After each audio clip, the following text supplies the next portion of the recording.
ഗുരം വീരമഹാ നരസിംഹം കൃഷ്ണഭദ്രം നമാമിഹം. ജയ നരസിംഹ ശ്രീ നരസിംഹ ജയ ജയ നരസിംഹ. जय प्रहलादेश जय पद्ममुख मुख पद्मभृंगा पच्चित्नाश नरसिंह भगवान की जय. कच्चा प्रहलाद महाराज की जय. गुरुदेव महाराज की जय. शिला प्रभात की जय. गौर ब्रह्मानंदी हरि हरि बोल. ഹരേ കൃഷ്ണ. സർവശ്രീ രാധാകൃഷ്ണ അർപ്പണമസ്തു. എല്ലാവർക്കും ഈ സത്സംഗത്തിലേക്ക് സുസ്വാഗതം. ഹരേ കൃഷ്ണ. ഞാൻ അംബിക മാതാജി. ഹരേ കൃഷ്ണ. Ratidevi Mataji, welcome back. ഹരേ ഹരേ കൃഷ്ണ. കൃഷ്ണ. ഹരേ കൃഷ്ണ പത്മ മാതാജി. ഹരേ കൃഷ്ണ ശോഭന മാതാജി. ഹരേ കൃഷ്ണ മാതാജി. എല്ലാ ചടങ്ങുകളെല്ലാം കഴിഞ്ഞു എന്ന് വിചാരിക്കുന്നു. പോയി കഴിഞ്ഞു. മാതാജി എന്നാ എത്തിയത്? ഞാൻ 3 ദിവസമായി. 3 ദിവസമായില്ലേ? തിങ്കളാഴ്ച.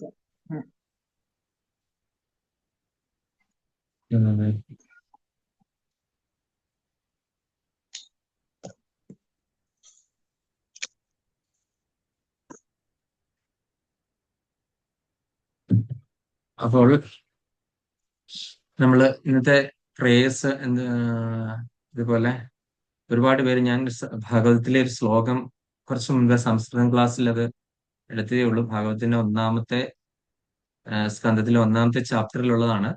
അപ്പൊ അത് നമ്മൾ എടുത്തു കഴിഞ്ഞതാണ്. അതായത് ലോകത്തിലുള്ള പ്രപഞ്ചത്തിലുള്ള എല്ലാ അല്പായുസുക്കളായിട്ടുള്ള, അതുപോലെ തന്നെ മന്ദബുദ്ധിയായിട്ടുള്ള നമ്മളെ പോലെ ഉള്ള എല്ലാവർക്കും എന്താണ് ലോകക്ഷേമത്തിന് വേണ്ടിയിട്ടാണ് ശ്രീമദ് ഭാഗവത് ഉപദേശിച്ചു കൊടുത്തത് എന്ന് പറഞ്ഞ് ആ ശ്ലോകം പറയുന്നുണ്ട്. അപ്പൊ ഇന്നത്തെ പ്രാർത്ഥന അതുപോലെ തന്നെ നമ്മള് ഒരുപാട് പേർ നഷ്ടപ്രായേഷു ഭദ്രേഷു, അതായത് നമ്മുടെ അഭദ്രങ്ങളെല്ലാം നശിക്കാൻ വേണ്ടിയിട്ടും, അതുപോലെ തന്നെ ഒരുപാട് പേർക്ക് അതായത് അവസരങ്ങൾ കിട്ടാതെ, അതായത് ക്ലാസ്സിലോ ഒന്ന് പോലും കയറാൻ അവസരം കിട്ടാതെ, അല്ലെങ്കിൽ സമയം ഉണ്ടായിട്ടും മായയുടെ പുറകെ പോകുന്നവരും, അതുപോലെ മനഃപൂർവ്വം കയറാതിരിക്കുന്നവരും, മായ പിടിച്ചിട്ട് പോകുന്നവരും അല്ലാത്തവരും, അങ്ങനെ പല കാറ്റഗറിയിലുണ്ട്. അപ്പൊ അങ്ങനെയുള്ള എല്ലാവർക്കും ഭഗവാന്റെ കാരുണ്യം ഉണ്ടാകാൻ വേണ്ടിയിട്ടുള്ള പ്രേയേഴ്സ് ആയിരുന്നു. എല്ലാവരും അതായത് നഷ്ടപ്രായുഷ, നഷ്ടപ്പെട്ടു പോയ അത് വീണ്ടും, അതായത് ഒരു 1000 മടങ്ങോടുകൂടി അവർക്ക് ആ ഒരു നഷ്ടപ്പെട്ടു പോയ കാര്യം, നമ്മൾക്ക് അത് നഷ്ടപ്പെട്ടു പോയതുകൊണ്ടാണ് നമ്മൾ ഇങ്ങോട്ട് താഴ്ത്തപ്പെട്ടത് അല്ലെ. ഭഗവാനുമായിട്ടുള്ള ബന്ധം അത് വീണ്ടും വീണ്ടെടുക്കാനായിട്ട് സാധിക്കട്ടെ എന്നുള്ള പ്രാർത്ഥനയായിരുന്നു. അപ്പൊ ഇനി നമുക്ക് ഇന്നത്തെ ശ്ലോകത്തിലേക്ക് പോകാം. എന്നാ ചാപ്റ്റർ തീർക്കാമെന്നാണ്, ഭഗവാന്റെ കാരുണ്യം ഉണ്ടെങ്കിൽ തീർക്കാമെന്നാണ് നമ്മൾ വിചാരിക്കുന്നത്. 5ാമത്തെ അധ്യായത്തിലെ അവസാനത്തെ 3 ശ്ലോകങ്ങളാണ്.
അപ്പൊ 5ാമത്തെ അധ്യായത്തിലെ 27ാമത്തെ ശ്ലോകം, 27, 28.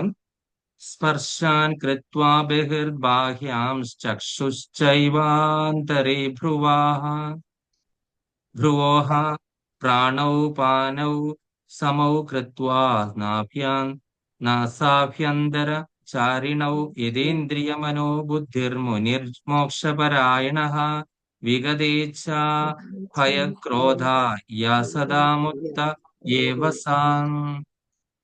സ്പർശാൻ കൃത്വാ ബഹിർബാഹ്യാശ്ചക്ഷുശ്ചൈവാന്തരേ ഭ്രുവോഃ പ്രാണാപാനൗ സമൗ കൃത്വാ നാസാഭ്യന്തരചാരിണൗ യതേന്ദ്രിയമനോ ബുദ്ധിർമുനിർമോക്ഷപരായണഃ വിഗതേ ച ഭയക്രോധോ യസദാ മുക്ത ഏവ സാം സ്പർശാൻ കൃത്വാ ബഹിർബാഹ്യാംശ്ചക്ഷുശ്ചൈവാന്തരേ ഭ്രുവോ പ്രാണാപാനൗ സമൗ കൃത്വാ നാസാഭ്യന്തരചാരിണൗ യതേന്ദ്രിയമനോ ബുദ്ധിർമുനിർമോക്ഷപരായണഃ വിഗതേശ്ച ഭയക്രോധ യസദാ മുക്ത ഏവ സാം. ഹരേ കൃഷ്ണ. ഞാൻ അഭിയ മാതാജി. ഹരേ കൃഷ്ണ. ഓം നമോ ഭഗവതേ വാസുദേവായ. ശ്ലോകം 27 28.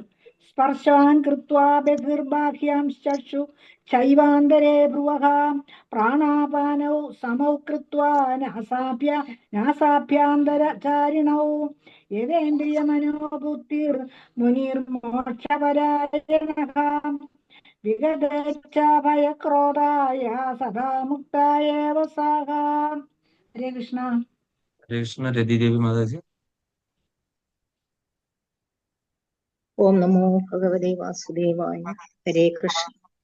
സ്പർശാൻ കൃത്വാ ബഹിർബാഹ്യം ചക്ഷുശ്ചൈവാന്തരേ ഭ്രുവോ പ്രാണാപാനൗ കൃത്യാ നാസാഭ്യന്തരചാരിണൗ യതേന്ദ്രിയമനോ ബുദ്ധിർമുനിർമോക്ഷപരായണ വിഗതേച്ഛായ ഭയക്രോധോ യാ സദാ മുക്ത ഏവ സ. ഹരേ കൃഷ്ണ. ഹരേ കൃഷ്ണ. സുജന മാതാജി.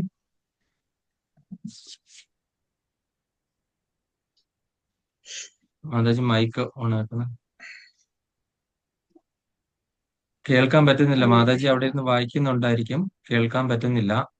മാതാജി മൈക്ക് ഒന്ന് ഓണാക്കിയിട്ട് ശ്ലോകം വായിക്കൂ.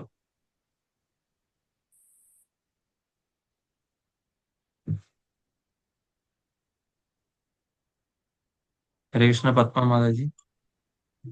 സ്പർശാൻ കൃത്വാ ബഹിർബാഹ്യാം ചക്ഷു ചൈവാന്തരേ ഭ്രുവോ പ്രാണാപാനോ സമോ കൃത്വോ നാസാഭ്യന്തരചാരിണൗ യതേന്ദ്രിയ മനോബുദ്ധിർ മുനിർമോക്ഷപരായണഃ വിഗതേച്ഛ ഭയക്രോധോ യാ സദാ മുക്ത ഏവ സ. ഹരേ കൃഷ്ണ. ഹരേ കൃഷ്ണ. ശ്രീല പ്രഭാതയുടെ പദാനുപദ തർജ്ജമ. ജയ ശ്രീല പ്രഭാത്. ബാഹ്യാൻ ബാഹ്യങ്ങളായ, സ്പർശാൻ സ്പർശങ്ങളെ അല്ലെങ്കിൽ ശബ്ദം തുടങ്ങിയ വിഷയങ്ങളെ, ബഹികൃത്വ ബഹിർഭാഗത്തിലാക്കിയിട്ട്, ചക്ഷു ഏവാച കണ്ണുകളെ തന്നെയും, ഭ്രൂക്കളുടെ അല്ലെങ്കിൽ പുരികങ്ങളുടെ അഭ്യന്തര മധ്യത്തിൽ കൃത്വ ചെയ്തിട്ട്, നാസാഭ്യന്തര ചാരണവും നാസികാദ്വാരങ്ങളിൽ ചരിക്കുന്ന പ്രാണാപാനോ പ്രാണൻ അപാനൻ എന്നീ വായുക്കളെ സമവും കൃത്വ സമങ്ങളാക്കിയിട്ട്, യഥേന്ദ്രിയ മനോബുദ്ധി ഇന്ദ്രിയങ്ങൾ മനസ്സ് ബുദ്ധി എന്നിവയെ സംയമിച്ചതിനായി വിഗതേച്ഛ ഭയക്രോധ ഇച്ഛ ഭയം ക്രോധം ഇവ ഇല്ലാത്തവനായിട്ട്, യാതൊരു മുനി മോക്ഷപരായണ മോക്ഷത്തിൽ വിധിക്കപ്പെട്ടവനായിട്ട് സ്ഥിതി ചെയ്യുന്നുവോ, സ അവൻ സദാ എപ്പോഴും മുക്ത ഏവ മുക്തൻ തന്നെയാകുന്നു.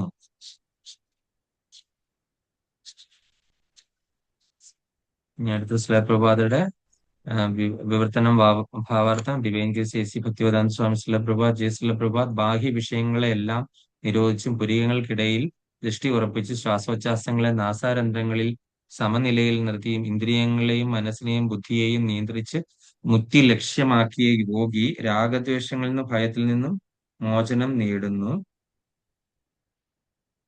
സദാ ഇതേ അവസ്ഥയിൽ പുലരുന്ന അയാൾ മുക്തൻ തന്നെയാണ്. ഹരേ കൃഷ്ണ.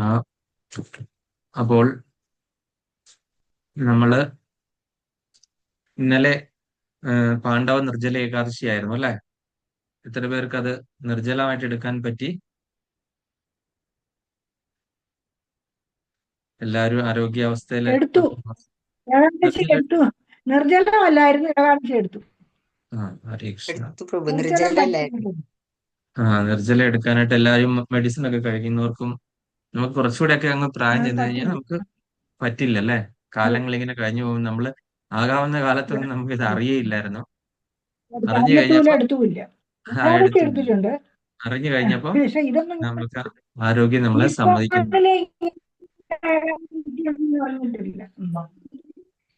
അതുകൊണ്ടല്ലേ നമ്മൾ പറയുന്നത് ഈ ഭക്തിയുത സേവനം നമ്മൾ ചെറുപ്പത്തിലേ തുടങ്ങണം. ഹരേ നമ്മളെല്ലാം കൃഷ്ണ പ്രഭുജി. നമ്മള് കതിരിൽ കൊണ്ടാണ് വളം വെക്കുന്നത് അല്ലെ. അതുകൊണ്ടാണ് നമുക്ക് ഇത് പറ്റാത്തത്. ഇത് ചെറുപ്പത്തിലേ തൊട്ട് തുടങ്ങേണ്ട സംഭവമാണ്. നമ്മൾ ഇപ്പോഴെങ്കിലും നമുക്ക് ആരുടെയൊക്കെയോ കൃപ കൊണ്ട് നമുക്ക് ഇത് അറിയാനും കേൾക്കാനും ഒക്കെ പറ്റി. ഇപ്പൊ നമുക്ക് സ്വല്പം അല്പസ്യ പോലെ ചെയ്യുക, സ്വല്പം അല്പം എന്ന പോലെ ചെയ്യുക, പറ്റുന്നത് പോലെ ചെയ്യുക. ഓക്കെ, അത് ആ, എനിക്കറിയാം എല്ലാവരും, എനിക്ക് പ്രത്യേകിച്ച് ഞാൻ ആരോടും ചോദിക്കേണ്ട ആവശ്യമില്ല, ആരെങ്കിലും എടുത്ത് കാണുമെന്ന് അറിയാനായിട്ട്. എല്ലാവർക്കും ഓരോരോ പ്രശ്നങ്ങളാണെന്ന് അറിയാം. അറ്റ്ലീസ്റ്റ് ഏകാദശിയായിട്ടെങ്കിലും എടുത്തല്ലോ, അത് തന്നെ വലിയ കാര്യം. അപ്പൊ നമുക്ക് ആ ഏകാദശിയുടെ പുണ്യങ്ങളെല്ലാം നമുക്ക് എന്താണ് ഈ ബദ്ധാത്മകളായിട്ടുള്ള ആൾക്കാരുടെ ഉന്നമനത്തിന് വേണ്ടിയിട്ട് നമുക്ക് സമർപ്പിക്കാം. കാര്യം ഒരുപാട് ബദ്ധാത്മകളായിട്ടുള്ള ജീവജാലങ്ങളുണ്ടല്ലേ. നമുക്ക് ആ നമുക്ക് അവരോട് എന്താണ് സഹാനുഭൂതി തോന്നണം തീർച്ചയായിട്ടും അല്ലെ. ഭഗവാൻ എല്ലാവരോടും എന്താണ് സമഭാവനയുള്ളത് കൊണ്ട് അതേപോലെ തന്നെ നമ്മള് ശരിക്കുള്ള വൈഷ്ണവർ എന്താണ്, വൈഷ്ണവ ജനതോ തേനെ കഹേജെ പേടുപരായ എന്ന് പറഞ്ഞിട്ട് ആ പാട്ടില്ലേ. ഒരു വൈഷ്ണവരെന്ന് പറഞ്ഞാൽ മറ്റുള്ളവരുടെ ദുഃഖത്തിൽ ദുഃഖിക്കുന്ന ആളാണ് ശരിക്കും വൈഷ്ണവൻ അല്ലെ. മറ്റുള്ളവരെ, അതായത് ഈ ഫോളൻ സോൾസ്, ഈ പതിതരായിട്ടുള്ള നമ്മളെ എല്ലാം ഏതൊക്കെയോ വൈഷ്ണവരുടെ കൃപ കൊണ്ടാണ് നമുക്ക് ഇപ്പൊ ഇതൊക്കെ ശ്രീലപ്രഭാതരുടെ അവരുടെയൊക്കെ കൃപ കൊണ്ട് അവരെല്ലാരും എന്താ വിചാരിച്ചിരിക്കുന്നത്, നമ്മളെ എല്ലാം ഇവിടുന്ന് എങ്ങനെയെങ്കിലും രക്ഷപ്പെടുത്തുന്നുള്ള ഉദ്ദേശത്തിലാണ് നമുക്ക് ഇതെല്ലാം തന്നിരിക്കുന്നത് അല്ലെ. അപ്പൊ അതുപോലെ നമ്മൾ അപ്പം മറ്റുള്ളവരിലും നമ്മൾ എപ്പോഴും കാരുണ്യം ചെയ്യണം. നമ്മുടെ ചുറ്റുമുള്ള സകല ജീവജാലങ്ങളും, നമ്മുടെ ഈ മുറിയിൽ തന്നെ നമുക്കറിയാം എത്രയോ പേര് എന്താണ് ശരീരമില്ലാത്ത ആത്മാക്കൾ നമ്മളെ ചുറ്റോട് ഇരിപ്പുണ്ടല്ലേ. നമ്മളിത് കേൾക്കുന്നതും പറയുന്നതെല്ലാം അവർ കണ്ടുകൊണ്ടും കേട്ടുകൊണ്ടും ഇരിക്കുകയാണ്. അപ്പൊ അവർക്കൊക്കെ ഈ കൃപ നമുക്ക് കിട്ടണം. ഇപ്പൊ ഏകാദശി എടുക്കുമ്പോഴും ആ ഏകാദശിയുടെ പുണ്യവും ഒക്കെ തന്നെ നമുക്ക് നമുക്ക് മാത്രം മതി, നമുക്ക് മാത്രം അതല്ല അല്ലെ. അല്ലെ എനിക്കാതെ അല്ല, എല്ലാവർക്കും അതിന്റെ കൃപ ഉണ്ടാകട്ടെ അല്ലെ. ശരിക്കും നമ്മൾ അങ്ങനെ വേണ്ടിയിട്ടാണ് പ്രാർത്ഥിക്കേണ്ടത് അല്ലെ. പതിതരായിട്ട് നമ്മൾ ജപം തുടങ്ങുമ്പോഴും നമ്മൾ പറയേണ്ടത്, ഭഗവാനെ അങ്ങയുടെ കൃപ കൊണ്ട് എനിക്ക് ഈ ജപിക്കാനുള്ള അവസരം സമയവും അങ്ങ് ഉണ്ടാക്കി തന്നു. അതുപോലെ തന്നെ ഇങ്ങനെ ഇതിന് സമയമോ സാഹചര്യമോ അല്ലെങ്കിൽ അലസതയോ ഒക്കെ കാരണം പറ്റുകയില്ലാത്ത എല്ലാ പതിതാത്മാക്കളായിട്ടുള്ള ജീവാത്മാക്കളുടെയും അങ്ങ് കൃപ ചൊരിയണമേ എന്ന് പ്രാർത്ഥിച്ചുകൊണ്ട് വേണം. അല്ല ഈ നാമം ഞാൻ ജപിക്കുന്നതിന്റെ ഒരു പങ്കുകൂടെ അവർക്കൂടെ കിട്ടണേ എന്ന് പറഞ്ഞു വേണം പ്രാർത്ഥിക്കാനായിട്ട് അല്ലേ.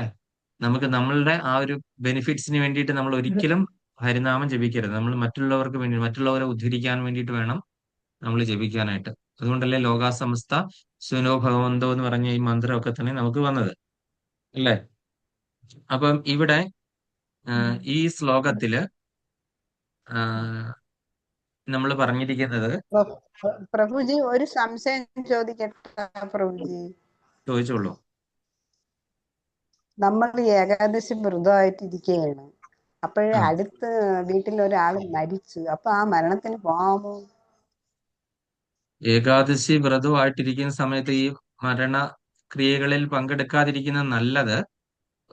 ഒന്നുകിൽ അവിടെ ചെന്ന് കഴിഞ്ഞാൽ ആരെയും ഒന്ന് തൊടാതെ ഇങ്ങനെ ജസ്റ്റ് ഒന്ന് കണ്ടിട്ട് പ്രാർത്ഥിച്ചിട്ട് പോകാം. അവിടെ ചെന്ന് അവിടെ ഇരിക്കുകയോ അങ്ങനെയുള്ള കാര്യങ്ങളൊന്നും ചെയ്യാനായിട്ട് നിൽക്കാതിരിക്കുന്നത് നല്ലത്. അവിടെ തൊട്ട് ഇത് കുല നമ്മൾ മേടിക്കാതെ കഴിവതും പോകാൻ പറ്റാത്തതാണെങ്കിൽ ഒന്ന് ജസ്റ്റ് പോയി ദർശനം എടുത്തിട്ട് അവിടെ നിന്ന് അതേപടി പെട്ടെന്ന് പോന്ന് കുളിച്ചിട്ട് നമുക്ക് കണ്ടിന്യൂ ചെയ്യാം. അല്ലെങ്കിൽ അവിടെ ഇരുന്ന് അതിൽ മുഴുവൻ ദഹനമൊക്കെ കൂടുകയാണെന്നുണ്ടെങ്കിൽ അത് എന്താണ് പറഞ്ഞ, അത് വ്രതം എടുക്കുന്നവർക്ക് അത്ര നല്ലതല്ല. വ്രതത്തിൽ നമ്മൾ പരിപൂർണത കിട്ടത്തില്ല. നമ്മൾ ആ സോളിന് വേണ്ടിയിട്ട് നമ്മൾ ഇവിടെ ഇരുന്ന് പ്രാർത്ഥിക്കുക. അവിടെ ഇനി ആർക്കെങ്കിലും ഒരു വിഷമം, നമ്മൾ അതിൽ പങ്കെടുത്തില്ല എന്നെങ്ങാനും അയൽവക്കംകാരോ ആരെങ്കിലും കംപ്ലൈന്റ് പറയുവോ, അങ്ങനെ നമ്മുടെ വീട്ടിലുള്ളവർ നമ്മളെ കുറ്റപ്പെടുത്തുവോ, അങ്ങനെ എന്തൊരു തോന്നലുണ്ടെങ്കിൽ അവിടെ പോയി ഒന്ന് ആ ബോഡിയുടെ അകലെ നിന്നൊന്ന് കണ്ട് തൊഴുത് പ്രാർത്ഥിച്ച് പുറത്തിറങ്ങി കുറച്ചു നേരം ഇരുന്ന് അവർക്ക് വേണ്ടിയിട്ട് ഒറ്റയ്ക്ക് ഇരുന്ന് അവിടെ ഇതൊരു കസേര മാറ്റിയിരുന്ന് നാട്ടുകാരെ കാണിക്കാനായിട്ടോ എങ്ങനെയാണെങ്കിലും നമ്മൾ അവിടെ ചെന്നെന്ന് അറിയിക്കാൻ വേണ്ടിയിട്ട് അവിടെ പന്തലൊക്കെ ഇട്ടിരിക്കുന്നിടത്ത് ഒരു കസേരയിലൊക്കെ ഇരുന്ന് കുറച്ചു നേരം അവിടെ ഇരുന്ന് പ്രാർത്ഥിച്ചിട്ട് ആരും അറിയാതെ അവിടെ നിന്ന് അങ്ങോട്ട് പിന്മാറും. ഓക്കെ, അങ്ങനെ എങ്ങാനും ചെയ്യുക. ഓക്കെ, പിന്നെ എന്തായിരുന്നാലും നമ്മൾ ആ മരിച്ച വീട്ടിൽ പോയി കഴിഞ്ഞാൽ നമ്മൾ കുളിക്കണം. വീട്ടിൽ വന്നു കഴിഞ്ഞാൽ നമ്മൾ ഡ്രസ്സ് എല്ലാം മാറി മൊത്തത്തിൽ മാറിയിട്ട് മുങ്ങി കുളിക്കണം എന്നാണ് പറയുന്നത്. പക്ഷെ മുങ്ങി കുളിക്കാൻ സൗകര്യം ഇല്ലെങ്കിൽ നമ്മൾ നമ്മുടെ വീട്ടിൽ ഉള്ള സൗകര്യത്തിൽ കുളിക്കുക. പണ്ടൊക്കെ ഞങ്ങൾ ഓർക്കുന്നുണ്ട്, നമ്മൾ ഇട്ട ഡ്രസ്സോ അതേപടി കൊണ്ട് നമ്മൾ തോട്ടിലെ വെള്ളം ഒഴുക്കുള്ള തോട്ടിൽ പോയി മുങ്ങി കുളിച്ചിട്ട് അതേപടി ഈറനോടെ വീട്ടിൽ വന്നിട്ടാണ് ഡ്രസ്സ് മാറുന്നത്.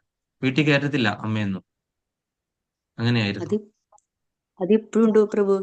മരിച്ചു പ്രഭു. അപ്പോഴേ എന്റെ ഹസ്ബൻഡ് മരിച്ചത് ഏകാദശി ദിവസം മരിച്ചത്. ഹരേ കൃഷ്ണ. അന്ന് അതെ. എല്ലാവരും പക്ഷേ അന്ന് കോവിഡ് സമയത്ത് പൂജാരികളൊന്നും വന്നില്ല. നമ്മുടെ ഇസ്കോണിലത്തെ ഒരു പ്രഭുവാണ് എല്ലാ ഇസ്കോൺ നിവേദനത്തില് ക്രമം ചെയ്തത് ഒക്കെ എല്ലാം ചെയ്തതും. അപ്പൊ അത് ഏകാദശി അപ്പൊ അത് തൊടാൻ പാടില്ലെന്ന് പറഞ്ഞപ്പ ശരിയാവൂ? മാതാജി, അത് നമ്മൾ ആ വീട്ടിലിരിക്കുന്ന ഒരു ഏകാദശി എടുത്തുകൊണ്ടിരിക്കുമ്പോഴാണ് ഇദ്ദേഹം മരിക്കുന്നതെങ്കിൽ നമ്മൾ ആ ഏകാദശിയിൽ തുടരുകയാണ്. ഏകാദശിയിൽ തുടരുകയാണ് നമ്മൾ തുടരുകയാണ്. പിന്നെ പൂജാരിയെ സംബന്ധിച്ചിട്ട്, ഇത് പൂജ ചെയ്യുന്ന ആളെ സംബന്ധിച്ചിട്ട് ഇതൊന്നും അദ്ദേഹത്തിന് ബാധകമല്ല, അല്ലേ? പൂജ ചെയ്യുന്ന ആളെ സംബന്ധിച്ചിട്ട് അദ്ദേഹം എന്താണ്, ഒരു ഏകാദശി പോലെ തന്നെ വ്രതം എടുത്തിട്ട് വേണം ഈ പൂജ ചെയ്യാനും. ഈ കർമ്മങ്ങൾ ചെയ്യുന്ന ആളും ഇതേപോലെ എന്താണ്, ഏകാദശി പോലെ തന്നെ വേണം, അല്ലാത്ത ദിവസമാണെങ്കിലും വന്ന് ചെയ്യണമെങ്കിൽ. ശരിയാണോ ഇല്ലയോ? അദ്ദേഹം ഇതുപോലെ മൃഷ്ടാന്നം ഭക്ഷണം കഴിച്ചിട്ടാണോ വന്ന് ഇതൊക്കെ ചെയ്യുന്നത്? പൂജാതി കർമ്മങ്ങൾ ചെയ്യുമ്പോൾ ഏകാദശി പോലെ തന്നെയുള്ള ഒരു ഒരു അനുഷ്ഠാനത്തോടു കൂടിയാണ് അയാൾ വന്ന് ചെയ്യുന്നത്. അപ്പൊ അയാൾക്ക് ഏകാദശിയാണോ അല്ലയോ എന്നുള്ളത് ആ പൂജ ചെയ്യുന്ന ആളെ സംബന്ധിച്ച് ബാധകമല്ല. നമ്മൾ വീട്ടിലുള്ളവർ ഏകാദശി എടുക്കുകയാണ്, അപ്പൊ നമ്മൾ വീട്ടിലുള്ളവർ ആരെങ്കിലും അന്ന് ഭക്ഷണം കഴിക്കുമോ?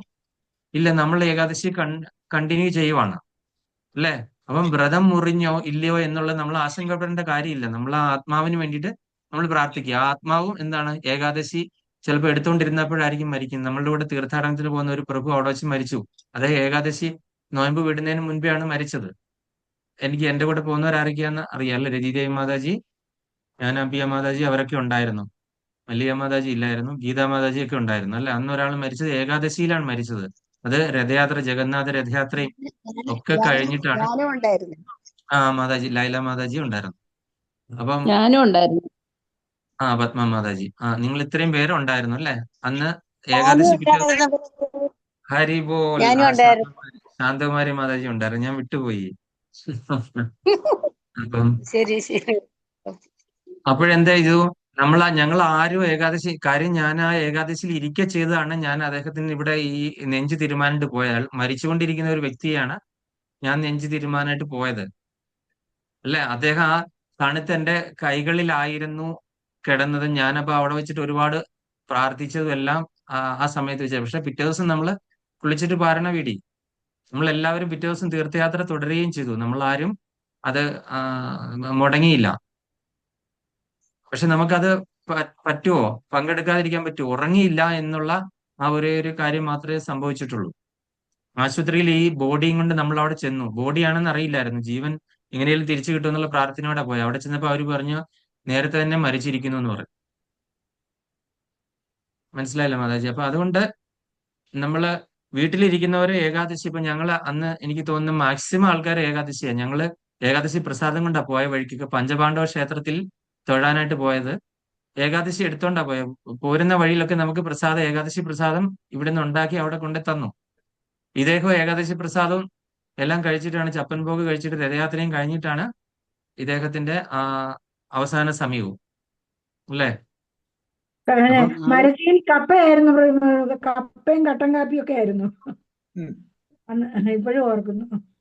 കട്ടൻ കാപ്പിയോ? കട്ടൻ കാപ്പിയാണ് ഏകാദശിക്ക് അവിടെ കൊണ്ടുവന്നത്. കപ്പ പുഴുങ്ങിയതും ഇതെല്ലാം ഏത്തപ്പഴം പുഴുങ്ങിയതും അങ്ങനെയൊക്കെയായിരുന്നു. ഏത്തപ്പഴം മറന്നുപോയി.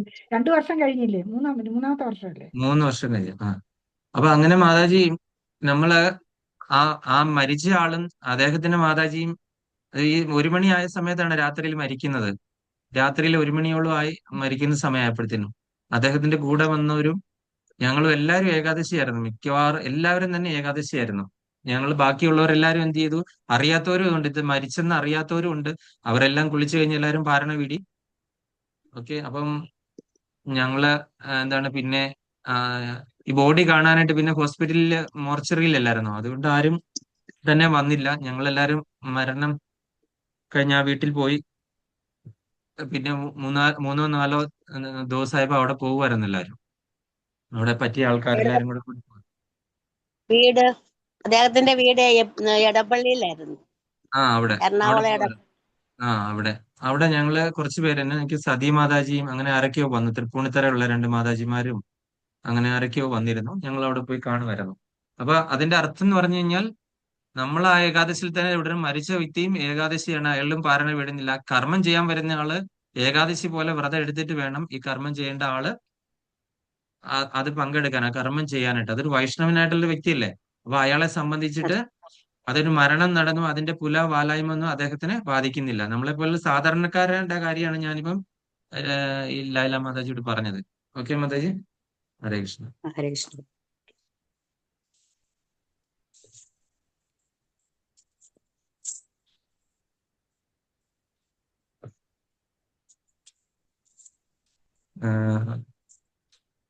ഇവിടെ പറഞ്ഞിരിക്കുന്നു, നമ്മളിപ്പോ കർമ്മയോഗം കൃഷ്ണാബോധത്തിൽ നിന്നുള്ള ചാപ്റ്റർ എടുത്തുകൊണ്ടിരിക്കുന്നത്. അതിന്റെ അവസാനത്തെ ശ്ലോകം, അടുത്ത ശ്ലോകമാണ് അവസാനത്തെ ശ്ലോകം അല്ലെ.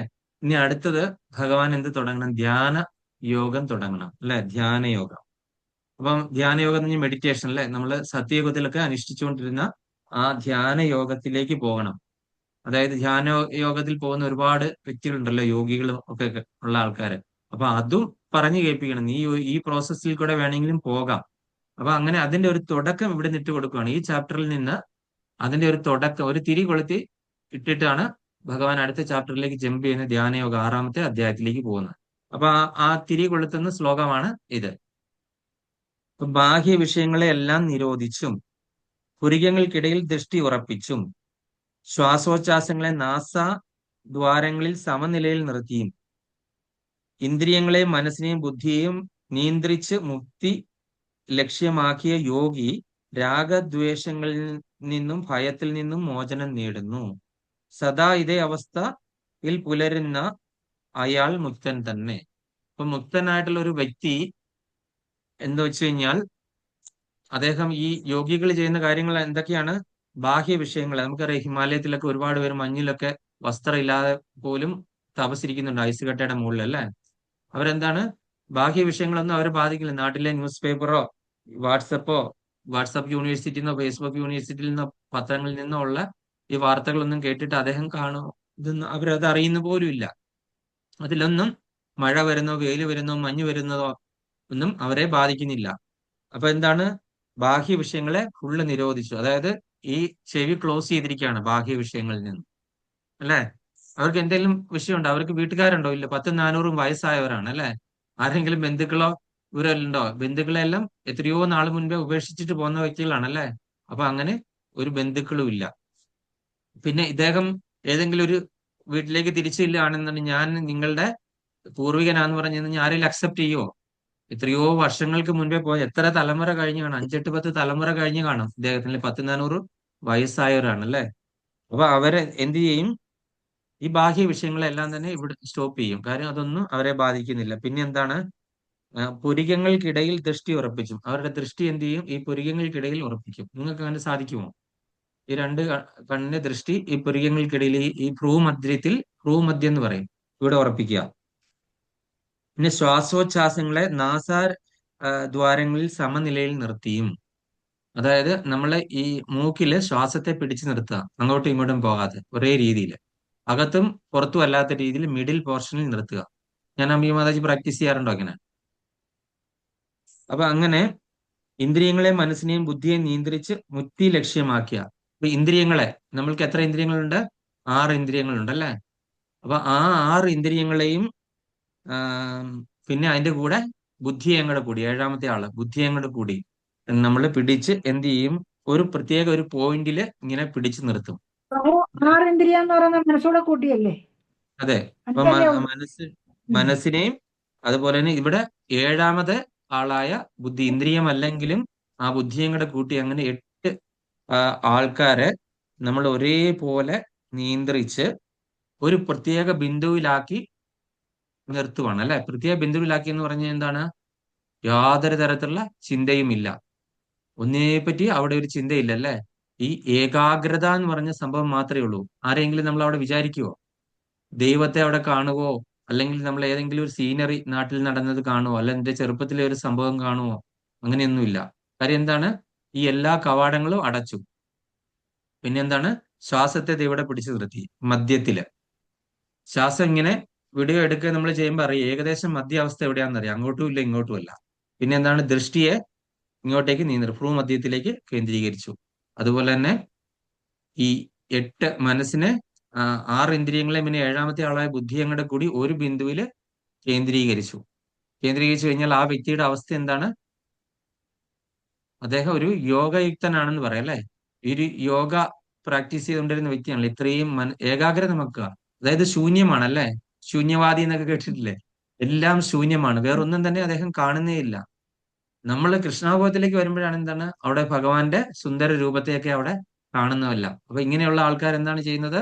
ഇതിനെല്ലാം ഒറ്റ ബിന്ദുവിലാക്കി, യാതൊന്നും ഇല്ല, എല്ലാം ശൂന്യം, മൊത്തം ശൂന്യത അല്ലേ. അപ്പൊ അങ്ങനെയുള്ള യോഗി രാഗദ്വേഷങ്ങളിൽ നിന്നും ഭയങ്ങളിൽ നിന്നും മോചനം നേടുന്നു. അപ്പൊ അങ്ങനെയുള്ള ആൾക്കാർക്ക് മരണഭയം ഉണ്ടാവും. ഈ രാഗം, ദോഷം, കാമം, ക്രോധം, മോഹം, അങ്ങനത്തെ മതമാത്സര്യം ഒന്നും തന്നെ ഇല്ല. കാര്യം നമ്മൾ ചെയ്തു വരുന്ന പ്രോസസ്സും ഇത് തന്നെയാണ്. അവർ ചെയ്തു വരുന്ന പ്രോസസ്സ് ഈ രീതിയിലാണെന്നേ ഉള്ളൂ. നമ്മൾ ചെയ്തു വരുന്നത് നമ്മൾ ഭഗവാനിലേക്ക് സമർപ്പിച്ചിട്ട് നമ്മൾ ആ ഒരു ലെവലിലേക്ക് എത്തിച്ചേരുന്നു എന്ന് മാത്രമേ ഉള്ളൂ. അവർ വേറെ രീതി കൂടെ ചെയ്യുന്നു, വളരെ ബുദ്ധിമുട്ടുള്ള പ്രയാസമേറിയ രീതി കൂടെ ചെയ്യുന്നു. നമ്മൾ വളരെ എളുപ്പം അത് ചെയ്യുന്നു. മനസ്സിലായോ? ഇത്രയും ചെയ്യാൻ പറ്റുന്ന മാതാജിക്ക് സിമ്പിൾ ആയിട്ട് ചെയ്യാൻ പറ്റുമോ? ഈ 6 ഇന്ദ്രിയങ്ങളെയും ബുദ്ധിയെ എല്ലാം കൂടെ കൂടി ഒരു പോയിന്റിലാക്കി നിർത്താൻ മാതാജിക്ക് പറ്റുമോ? ശ്വാസം ഇങ്ങനെ മിഡിലായിട്ട് നിർത്താൻ പറ്റുമോ? എത്ര നേരം നിർത്താൻ പറ്റുമോ? ഒരു 2 സെക്കൻഡ് മാക്സിമം. അതിൽ കൂടുതൽ നിർത്താൻ പറ്റുമോ? ഇല്ല. പറ്റില്ല ഈ പ്രഭു. ഈ ദൃഷ്ടി ഈ ഭ്രൂമധ്യത്തിൽ എങ്ങനെ നിർത്താൻ പറ്റും? എത്ര നേരം നിർത്താൻ പറ്റും? കോങ്കണ്ണാകും അല്ലെ. അപ്പൊ അങ്ങനെ ആ ചെയ്യുന്നവര് വളരെ വളരെ പ്രാക്ടീസ് ചെയ്തുകൊണ്ട് വർഷങ്ങളായിട്ടുള്ള കഠിന പരിശ്രമത്തിന്റെ ഫലമായിട്ടാണ് അവർ ആ ഒരു രീതിയിലേക്ക് എത്തിച്ചേർന്നത്. വർഷങ്ങളായിട്ടുള്ള കഠിന പരിശ്രമത്തിന്റെ ഫലമായിട്ട്. അപ്പൊ അതിനുശേഷം അവര് ഇങ്ങനെയുള്ള വ്യക്തി രാഗദ്വേഷങ്ങളിൽ നിന്നും, ഇപ്പൊ രാഗവും ദേഷ്യവും ഒന്നും തന്നെ അവർക്കുണ്ട്. ആരോടും ഒരു വിദ്വേഷം ഉണ്ടാകത്തില്ല. അവരോട് പ്രത്യേകിച്ച് ഒരു അനുരാഗമോ അങ്ങനത്തെ ഒന്നും, ആരോടും ഒരു അറ്റാച്ച്മെന്റോ അങ്ങനത്തെ കാര്യങ്ങളൊന്നും തന്നെ അവർക്കില്ല. ഒരാളോട് ഒരു വിരോധവും ഇല്ല, ഒരാളോട് ഒരു പ്രത്യേകിച്ച് ഒരു അനുരാഗവും ഇല്ല ഇങ്ങനെയുള്ള വ്യക്തികൾക്ക് അല്ലെ. പ്രത്യേകിച്ച് ഒന്നിനോടൊരു മമതയില്ല. അതായത് ഈശ്വരനോടും ഇല്ല എന്നുള്ളതാണ്. നമ്മൾക്ക് കൃഷ്ണാബോധത്തിൽ ഉണ്ടാകുന്ന ആൾക്കാർക്ക് എന്താണ് പറയുന്നത്? ഈശ്വരനോട് അനുരാഗം വരുന്നു. ഇവര് ചെയ്യുന്നത് ഓപ്പോസിറ്റ് ആയിട്ടാണ് ചെയ്യുന്നത്, നമ്മൾ അതിന് നേരെ ഓപ്പോസിറ്റ് ആണ് ചെയ്യുന്നത്. അതായത് ഡിറ്റാച്ച്മെന്റ് ആണ് ഇവര് ചെയ്യുന്നത്, നമ്മൾ ചെയ്യുന്നത് അറ്റാച്ച്മെന്റ്. മനസ്സിലാകുന്നുണ്ടോ? ഡിറ്റാച്ച്മെന്റ് എന്ന് പറഞ്ഞാൽ എന്താണ്? എല്ലാത്തിനെയും വിടുക, ഉപേക്ഷിക്കുക അല്ലെ. അവരെല്ലാത്തിനെയും വിട്ടു, എന്നിട്ട് എന്ത് ചെയ്തു? ഒരു പോയിന്റിൽ കോൺസെൻട്രേറ്റ് ചെയ്യുന്നു, ഒരു പ്രത്യേക ഒരു പോയിന്റിൽ കോൺസെൻട്രേറ്റ് ചെയ്യുന്നു. നമ്മൾ എന്ത് ചെയ്യുന്നു? ഒന്നിനെയും വിടുന്നില്ല, പക്ഷെ എന്ത് ചെയ്യും? നമ്മള് അറ്റാച്ച്മെന്റ് ആക്കും. അറ്റാച്ച്മെന്റ് ആരോടാണ്? കൃഷ്ണനോട്. അതാണ് തമ്മിലുള്ള വ്യത്യാസം. അതിനെപ്പറ്റി ഇനി വിശദമായിട്ട് ഈ പറയുന്ന കാര്യം തന്നെ റിപ്പീറ്റ് ചെയ്ത് 6ാമത്തെ, ഞാൻ ഈ പറഞ്ഞ കാര്യങ്ങൾ അഡ്വാൻസ്ഡ് ആയിട്ട് പറഞ്ഞാണ് 6ാമത്തെ ചാപ്റ്ററിൽ ഇതിനെപ്പറ്റി മുഴുവൻ ഇതിനെപ്പറ്റിയാണ് പറയുന്നത്. അപ്പം ഇതേ അവസ്ഥയിൽ തുടരുന്ന ഒരാൾ മുക്തൻ തന്നെ. അപ്പൊ അങ്ങനെയുള്ള ആൾക്ക് മുക്തി കിട്ടുമോ ഇല്ലയോ? ഇങ്ങനെയുള്ള ആൾക്ക് മുക്തി കിട്ടും, പക്ഷെ സായുജ്യ മുക്തിയാണെന്ന് മാത്രമേ ഉള്ളൂ. കാര്യം അവരെന്താണ്? ശൂന്യതയാണ് മനസ്സിൽ വിചാരം. ഇതെല്ലാം ഏകീകരിച്ച് കിട്ടുന്ന എന്താണ്? ഇവിടെ ഏകാഗ്രതമാക്കി എല്ലാം ഇവിടെ പിടിച്ചു നിർത്തി കഴിഞ്ഞാൽ അവരെന്താണ്? ബ്ലാങ്ക് ആണ് അല്ലെ. ഒന്നുമേ ഇല്ല അല്ലെ. ഒന്നുമേ ഇല്ലാത്ത ഭഗവാന്റെ ആ ഒരു അവസ്ഥയെയാണ് അവർ മെഡിറ്റേറ്റ് ചെയ്യുന്നത്. അപ്പൊ അവർ ചെന്നെത്തുന്നതും ഭഗവാന്റെ സായുജ്യ മുക്തിയിലാണ്, അവ്യക്തിഗത ബ്രഹ്മത്തിലാണ് അങ്ങനെയുള്ള യോഗികളൊക്കെ എത്തിച്ചേരുന്നത്. ഇനി നമുക്ക് ഇതിന്റെ ഭാവാർത്ഥം നമുക്കൊന്ന് വായിക്കാം. ഭാവാർത്ഥ സബിത മാതാജി. ഹരേ കൃഷ്ണ. ഭാവാർത്ഥം: കൃഷ്ണാവബോധ പ്രവർത്തനങ്ങളിൽ വ്യാപരിക്കുന്ന ഒരാൾക്ക് തന്റെ ആത്മീയ സത്തയെപ്പറ്റി ബോധമുണ്ടാവും. പിന്നെ ഭക്തിപൂർവകമായ സേവനത്തിലൂടെ ഭഗവാനെ അറിയാനും സാധിക്കും. ഈ സേവനത്തിൽ തഴക്കം വന്നാൽ അതീന്ദ്രിയാവസ്ഥയിലെത്തി തന്റെ പ്രവർത്തന മണ്ഡലത്തിൽ ഭഗവത് സാന്നിധ്യം അനുഭവിക്കാൻ അർഹനാകുന്നു. ഈ പ്രത്യേക അവസ്ഥയെ പരമപദ പ്രാപ്തി എന്ന് പറയുന്നു. ഇങ്ങനെ ബ്രഹ്മനിർവാണ തത്വങ്ങൾ വിവരിച്ച ശേഷം അഷ്ടാംഗ യോഗം എന്ന് പറയുന്ന യോഗാനുഷ്ഠാനത്തിലൂടെ ആ നിലയിലെത്തേണ്ടത് എങ്ങനെയെന്ന് ഭഗവാൻ അർജുനനെ ഉപദേശിക്കുന്നു. യമം, നിയമം, ആസനം, പ്രാണായാമം, പ്രത്യാഹാരം, ധാരണ, ധ്യാനം, സമാധി എന്നിങ്ങനെ 8 വിഭാഗങ്ങൾ ഉൾപ്പെടുന്നതാണ് അഷ്ടാംഗ യോഗം. 6-ാം അധ്യായത്തിൽ യോഗത്തെ പറ്റി വിശദമായി പറയുന്നുണ്ട്. ഈ 5-ാം അധ്യായത്തിന്റെ അവസാനത്തിൽ അതിനെ പ്രാരംഭം കുറിക്കുന്നു. യോഗാനുഷ്ഠാനത്തിൽ പ്രത്യാഹാരം എന്ന പദ്ധതിയാൽ ശബ്ദം, സ്പർശം, രൂപം, രസം, ഗന്ധം എന്നീ ഇന്ദ്രിയ വിഷയങ്ങളെ പുറത്താക്കുകയും ഭൂമധ്യത്തിൽ ദൃഷ്ടി ഉറപ്പിച്ച് ഇമകൾ പകുതി അടച്ച് നാസാഗ്രത്തിൽ മനസ്സൂന്നുകയും വേണം. കണ്ണുകൾ തികച്ചും അടയ്ക്കുവാൻ പാടില്ല. അങ്ങനെ ചെയ്താൽ ഉറങ്ങിപ്പോയെന്ന് വരാം. കണ്ണുകൾ തുറന്നു വെച്ചാലാകട്ടെ ഇന്ദ്രിയ വിഷയങ്ങളുടെ ആകർഷണ വലയത്തിൽ പെട്ടേക്കും. ശരീരത്തിൽ മേൽപോട്ടും കീഴ്പോട്ടുമായി ചലിച്ചുകൊണ്ടിരിക്കുന്ന വായുവിനെ ക്രമീകരിച്ച് നാസാദ്വാരങ്ങളിൽ സമനിലയിൽ നിർത്തണം. ഈ യോഗാനുഷ്ഠാനം കൊണ്ട് ഇന്ദ്രിയ നിയന്ത്രണം സാധ്യമാകും. ബാഹ്യ വിഷയങ്ങളിൽ നിന്ന് ഒഴിഞ്ഞു നിൽക്കാൻ കഴിയും. അങ്ങനെ പരമപദ പ്രാപ്തിക്ക് തയ്യാറെടുക്കുകയും ചെയ്യാം.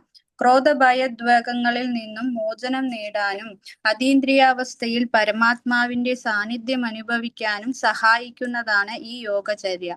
യോഗ സിദ്ധാന്തങ്ങളെ പ്രവൃത്തിയിൽ വരുത്താൻ ഏറ്റവും എളുപ്പമുള്ള വഴി കൃഷ്ണാവബോധത്തിൻ്റെതാണ്. ഇതിനെപ്പറ്റി അടുത്ത അധ്യായത്തിൽ പ്രസ്താവിക്കും.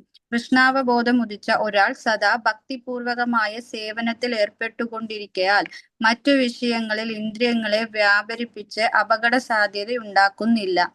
അങ്ങനെ ഇന്ദ്രിയ നിയന്ത്രണോപായം എന്ന നിലയിൽ കൃഷ്ണാവബോധം അഷ്ടാംഗ യോഗത്തെക്കാൾ ശ്രേഷ്ഠമാണ്. ഹരേ കൃഷ്ണ.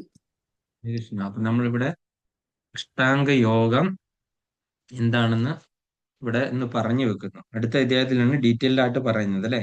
അപ്പൊ അഷ്ടാംഗ 8 അംഗങ്ങളാണ് അല്ലെ. ഇത് ആരായിരുന്നു ഈ അഷ്ടാംഗ യോഗത്തിന്റെ ആചാര്യൻ?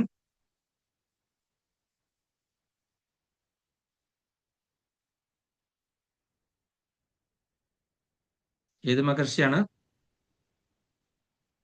പതഞ്ജലിയാണ്. ആരാ? പതഞ്ജലി മഹർഷിയല്ലേ? പതഞ്ജലി മഹർഷി. അപ്പൊ ഈ പതഞ്ജലി മഹർഷി വിഭാവനം ചെയ്തിട്ടുള്ള ഈ അഷ്ടാംഗ യോഗത്തിന് 8 അംഗങ്ങളാണുള്ളത്. എന്തൊക്കെയാണെന്ന് വെച്ച് കഴിഞ്ഞാൽ യമം, നിയമം, ആസനം, പ്രാണായാമം, പ്രത്യാഹാരം, ധാരണ, ധ്യാനം, സമാധി. അങ്ങനെ 8 വിഭാഗങ്ങൾ. അത് എഴുതി വെച്ചോണം എല്ലാവരും. ഒന്നുകൂടെ ഞാൻ പറയാം.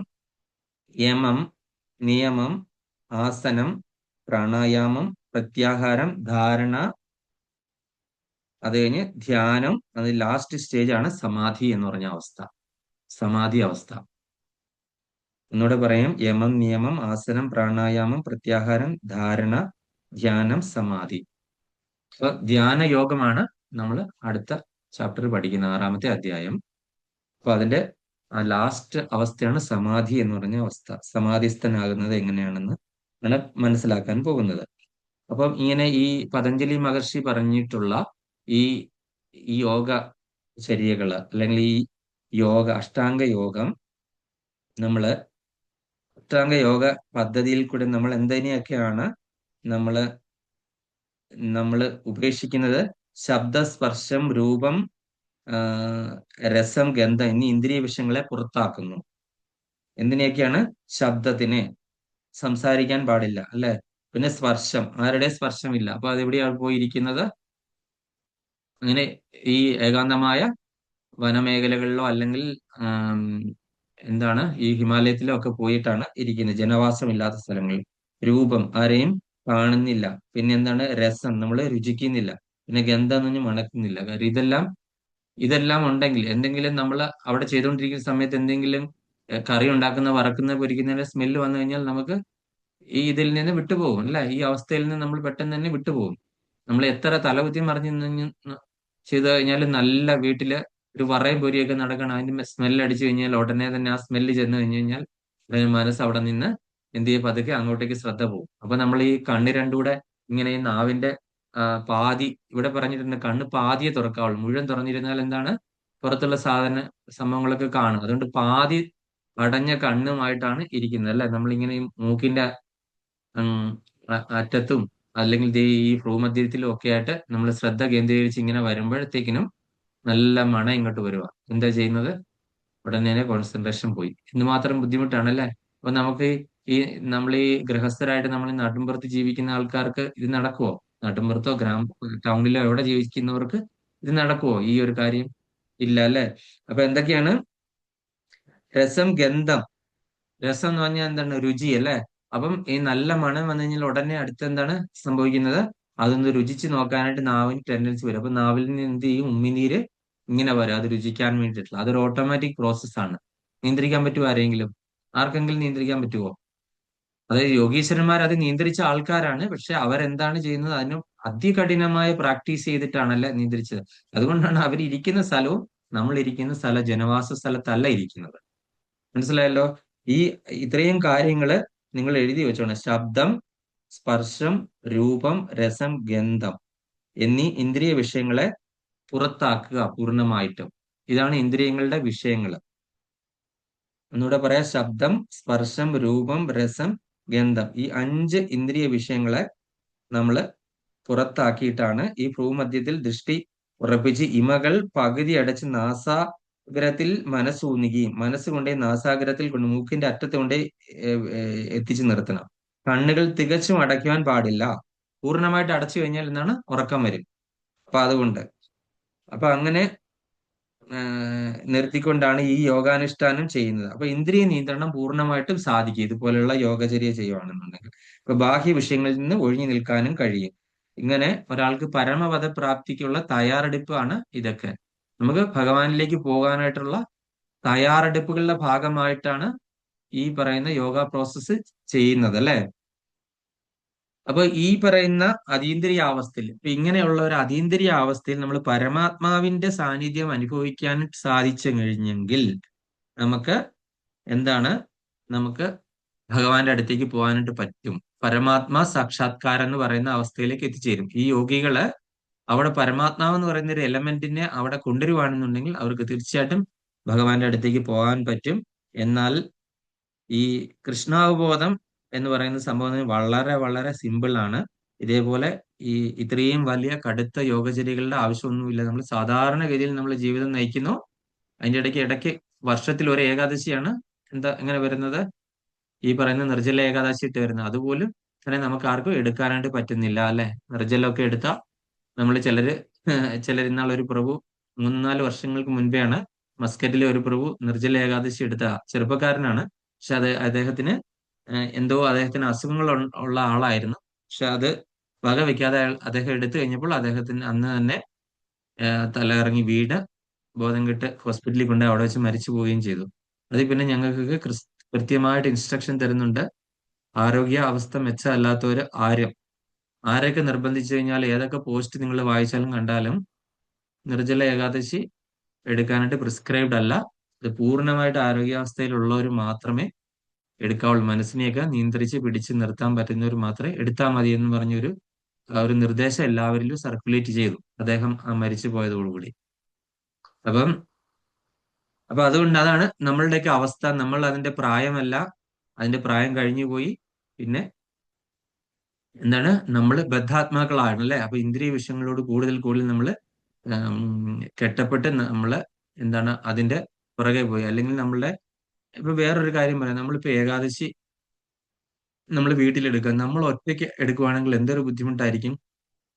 തൊട്ടടുത്ത് എന്താണ് പപ്പടം പൊരിക്കുന്നു, അല്ലെങ്കിൽ അവിടെ നല്ല ഇഡലിയും ചമ്മന്തിയും അതും ഇതെല്ലാം ഉണ്ടാക്കുന്നു. നമ്മൾ ഏകാദശി എടുത്തുകൊണ്ടിരിക്കുകയാണ്. നമുക്ക് ഓട്ടോമാറ്റിക്കലി നമ്മളുടെ നാവിക്കൂടെ വെള്ളം വരുമോ ഇല്ലയോ? അന്നത്തെ ദിവസമായിരിക്കും ഏറ്റവും കൂടുതൽ നമുക്ക് ഇങ്ങനത്തെ ആഹാരങ്ങൾ കഴിക്കാൻ തോന്നുന്നത് അല്ലേ.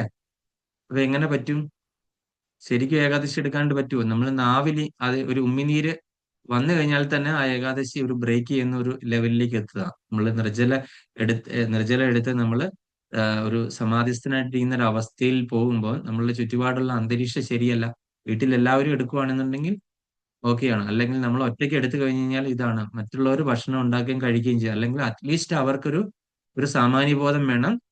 ഇദ്ദേഹമുള്ള സമയത്ത് ഈ ഭക്ഷണം ഉണ്ടാക്കുകയോ കഴിക്കുകയോ ഒന്നും ചെയ്യരുതെന്ന്. പക്ഷെ അതും ഇല്ലെങ്കിൽ അവസ്ഥ ഒന്ന് ആലോചിച്ച് നോക്കിക്കേ.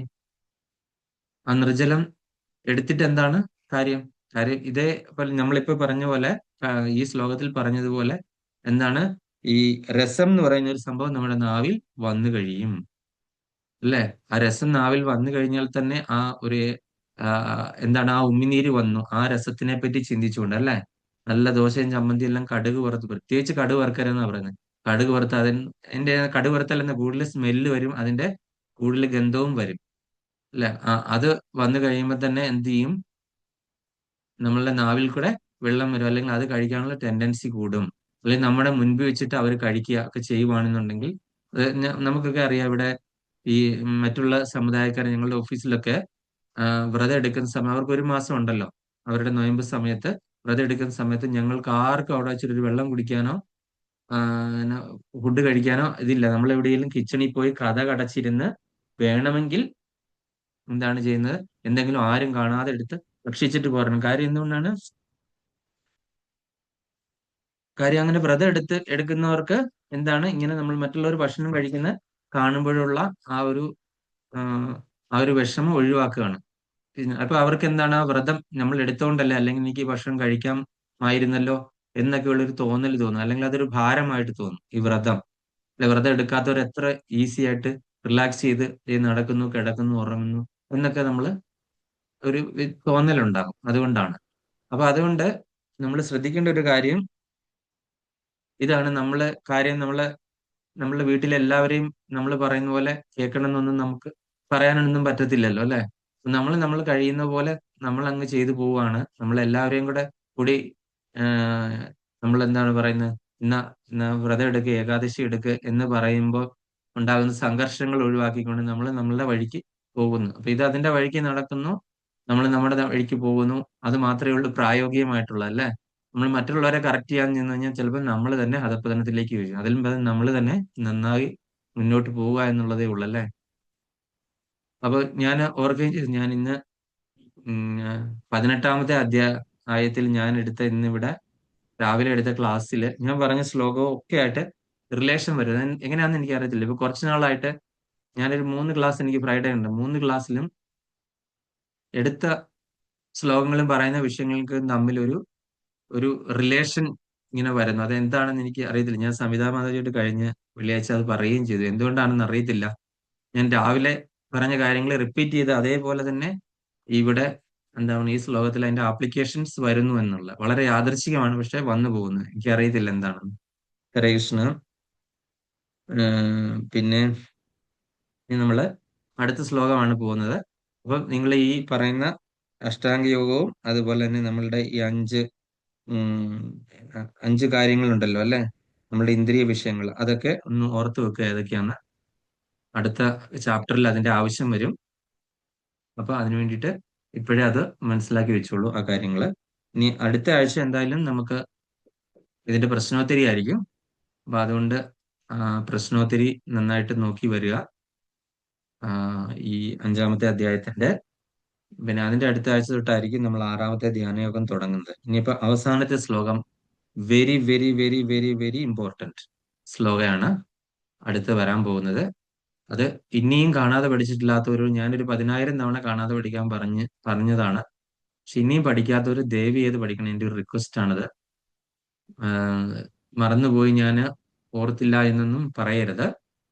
അപ്പൊ അതുകൊണ്ട് അത് ഒരു പേപ്പറിൽ ഇങ്ങനെ നമ്മൾ കിച്ചണിലൊക്കെ പാചകം ചെയ്യുമ്പോൾ ഒരു പേപ്പറിൽ എഴുതി ഒട്ടിച്ച് ഇങ്ങനെ സ്റ്റിക്കി നോട്ട് പോലെ ഒട്ടിച്ച് അവിടെ വെക്കുക. വെച്ചിട്ട് നമ്മൾ കറി കരിയുമ്പോഴൊക്കെ ആ ശ്ലോകം ഇടയ്ക്കിടയ്ക്ക് തെറ്റിപ്പോയെങ്കിൽ നോക്കി അത് പഠിക്കുക. ഓക്കെ, എങ്ങനെയായാലും പഠിക്കാനുള്ള ഏത് മെത്തേഡാണെങ്കിലും സ്വീകരിച്ചിട്ട് ഈ ശ്ലോകം പഠിക്കുക. കാര്യം ഈ ശ്ലോകം ചൊല്ലി നമുക്ക് ഭഗവാനോട് ചില കാര്യങ്ങളൊക്കെ ചോദിക്കാനും ഉണ്ടല്ലേ. ഭഗവാൻ ഇങ്ങനെ പറയുന്ന ശ്ലോകമല്ലേ, അപ്പൊ ഭഗവാൻ എൻ്റെ അകത്ത് വാക്ക് മാറ്റാൻ പറ്റില്ലല്ലോ, അല്ലേ? അപ്പൊ അതുകൊണ്ട് നമുക്ക് ഭഗവാനോട് നമുക്ക് ധൈര്യമായിട്ട് ചോദിക്കാം, ഭഗവാൻ വാക്ക് വ്യതിചലിച്ചെങ്കിൽ, അല്ലേ? അപ്പൊ അതുകൊണ്ടാണ് ഈ ശ്ലോകം നമ്മൾ പഠിക്കണം എന്ന് പറയുന്നത്. ഹരേ കൃഷ്ണ. ഈ ശ്ലോകത്തിനെയാണ് പറയുന്നത് ശാന്തി മന്ത്രം എന്ന് പറയുന്നത്, ഭഗവത്ഗീതയിലെ ശാന്തി മന്ത്രം. നമ്മൾ ഒരുപാട് ക്ലാസ്സിൽ ഭക്തിവർഷ തൊട്ട് ഈ ശ്ലോകം പറഞ്ഞെങ്കിൽ ഇപ്പോഴാണ് ആ ശ്ലോകം പഠിക്കുന്നത്. ഇപ്പൊ ശ്ലോകത്തിലേക്ക് കിടക്കാണ്. ഭോക്താരാം യജ്ഞതപസാം സർവലോകമഹേശ്വരം സുഹൃതം സർവഭൂതാനാം ജ്ഞാത്വാ മാം ശാന്തി മൃച്യതേ. ഭോക്താരാം യജ്ഞതപസാം സർവലോകമഹേശ്വരം സുഹൃതം സർവഭൂതാനാം ജ്ഞാത്വാ മാം ശാന്തി മൃച്യതേ. ഭോക്താരാം യജ്ഞതപസാം സർവലോകമഹേശ്വരം സുഹൃതം സർവഭൂതാനാം ജ്ഞാത്വാ മാം ശാന്തി മൃച്യതേ. ഹരേ കൃഷ്ണ. മല്ലിക മാതാജി, മൈക്ക് ഹരേ വേണം. കൃഷ്ണ.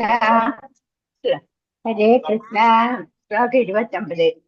ഭോക്താരം യജ്ഞതപസാം സർവലോകമഹേശ്വരം സുഹൃതം സർവഭൂതാനാം ജ്ഞാത്വാ മാം ശാന്തി മൃച്ഛതി. ഹരേ കൃഷ്ണ. ഹരേ കൃഷ്ണ. ശാന്തകുമാരി മാതാജി. ഹരേ കൃഷ്ണ. ഭോക്താരം യജ്ഞതപസാം സർവലോകമഹേശ്വരം സുഹൃദം സർവബോധാനാം ജ്ഞാത്വാ മാം ശാന്തി മൃച്ഛതി. ഹരേ കൃഷ്ണ. ഹരേ കൃഷ്ണ. ശോഭന മാതാജി. കൃഷ്ണ. ഓം നമോ ഭഗവതേ വാസുദേവായ. ശ്ലോകം 29. ഭോക്താരം തപസാം സർവലോകേ മഹേശ്വരം സുഹൃതം സർവഭൂതാനം ജ്ഞാത്വം മാം ശാന്തി മുച്ഛതി. ഹരേ കൃഷ്ണ പ്രഭു. ഹരേ കൃഷ്ണ. ശ്രീലപ്രഭാതയുടെ പദാനുപത തർജ്ജമ. ജയ ശ്രീലപ്രഭാത്. യജ്ഞതപസ്സാം, യജ്ഞതപസ്സുകളെ ഭോക്താരാം ഭക്ഷിക്കുന്നവനായും സർവലോക മഹേശ്വര സർവലോകങ്ങളുടെയും നാഥനായും സർവഭൂതാനം സർവജീവജാലങ്ങളുടെ സുഹൃതം സുഹൃത്തായും മാം എന്നെ ജ്ഞാത്വ അറിഞ്ഞിട്ട് ശാന്തി അവൻ ശാന്തിയെ ഋച്ഛതി പ്രാപിക്കുന്നു. വിവർത്തനം ഭാവാർത്ഥം ദിവ്യങ്കിരി സി ഭക്തിവേദാന്ത സ്വാമി ശ്രീലപ്രഭാത്. ജയ ശ്രീലപ്രഭാത്. യജ്ഞങ്ങളുടെയും തപസ്സുകളുടെയും ഭോക്താവും ദേവന്മാരുടെയും സർവ്വലോകങ്ങളുടെ അധിപനും എല്ലാ ജീവികളുടെയും സുഹൃത്തും അഭീതകാംക്ഷിയുമാണ് ഞാനെന്ന് മനസ്സിലാക്കിയ തികഞ്ഞ കൃഷ്ണാബോധമുള്ള വ്യക്തി ഭൗതിക ക്ലേശങ്ങൾ ഒഴിഞ്ഞ് ശാന്തി നേടുന്നു. വളരെ കൃത്യമായ കാര്യമാണ് അല്ലെ. ഭോക്താരാം യജ്ഞതപസാം, ഞാനാണ് എല്ലാം. നിങ്ങൾ അർപ്പിക്കുന്ന പ്രപഞ്ചത്തിലുള്ള അർപ്പിക്കുന്ന എന്ത് ഭോഗങ്ങളും എന്താണ്? ഞാനാണ് സ്വീകരിക്കുന്നത് അല്ലെ. അപ്പൊ അതാരാണ്? കൊടുക്കുന്ന ആരാണ്? ഞാൻ സ്വീകരിക്കുന്നു. അപ്പൊ കൊടുക്കുന്ന ആരാണ്?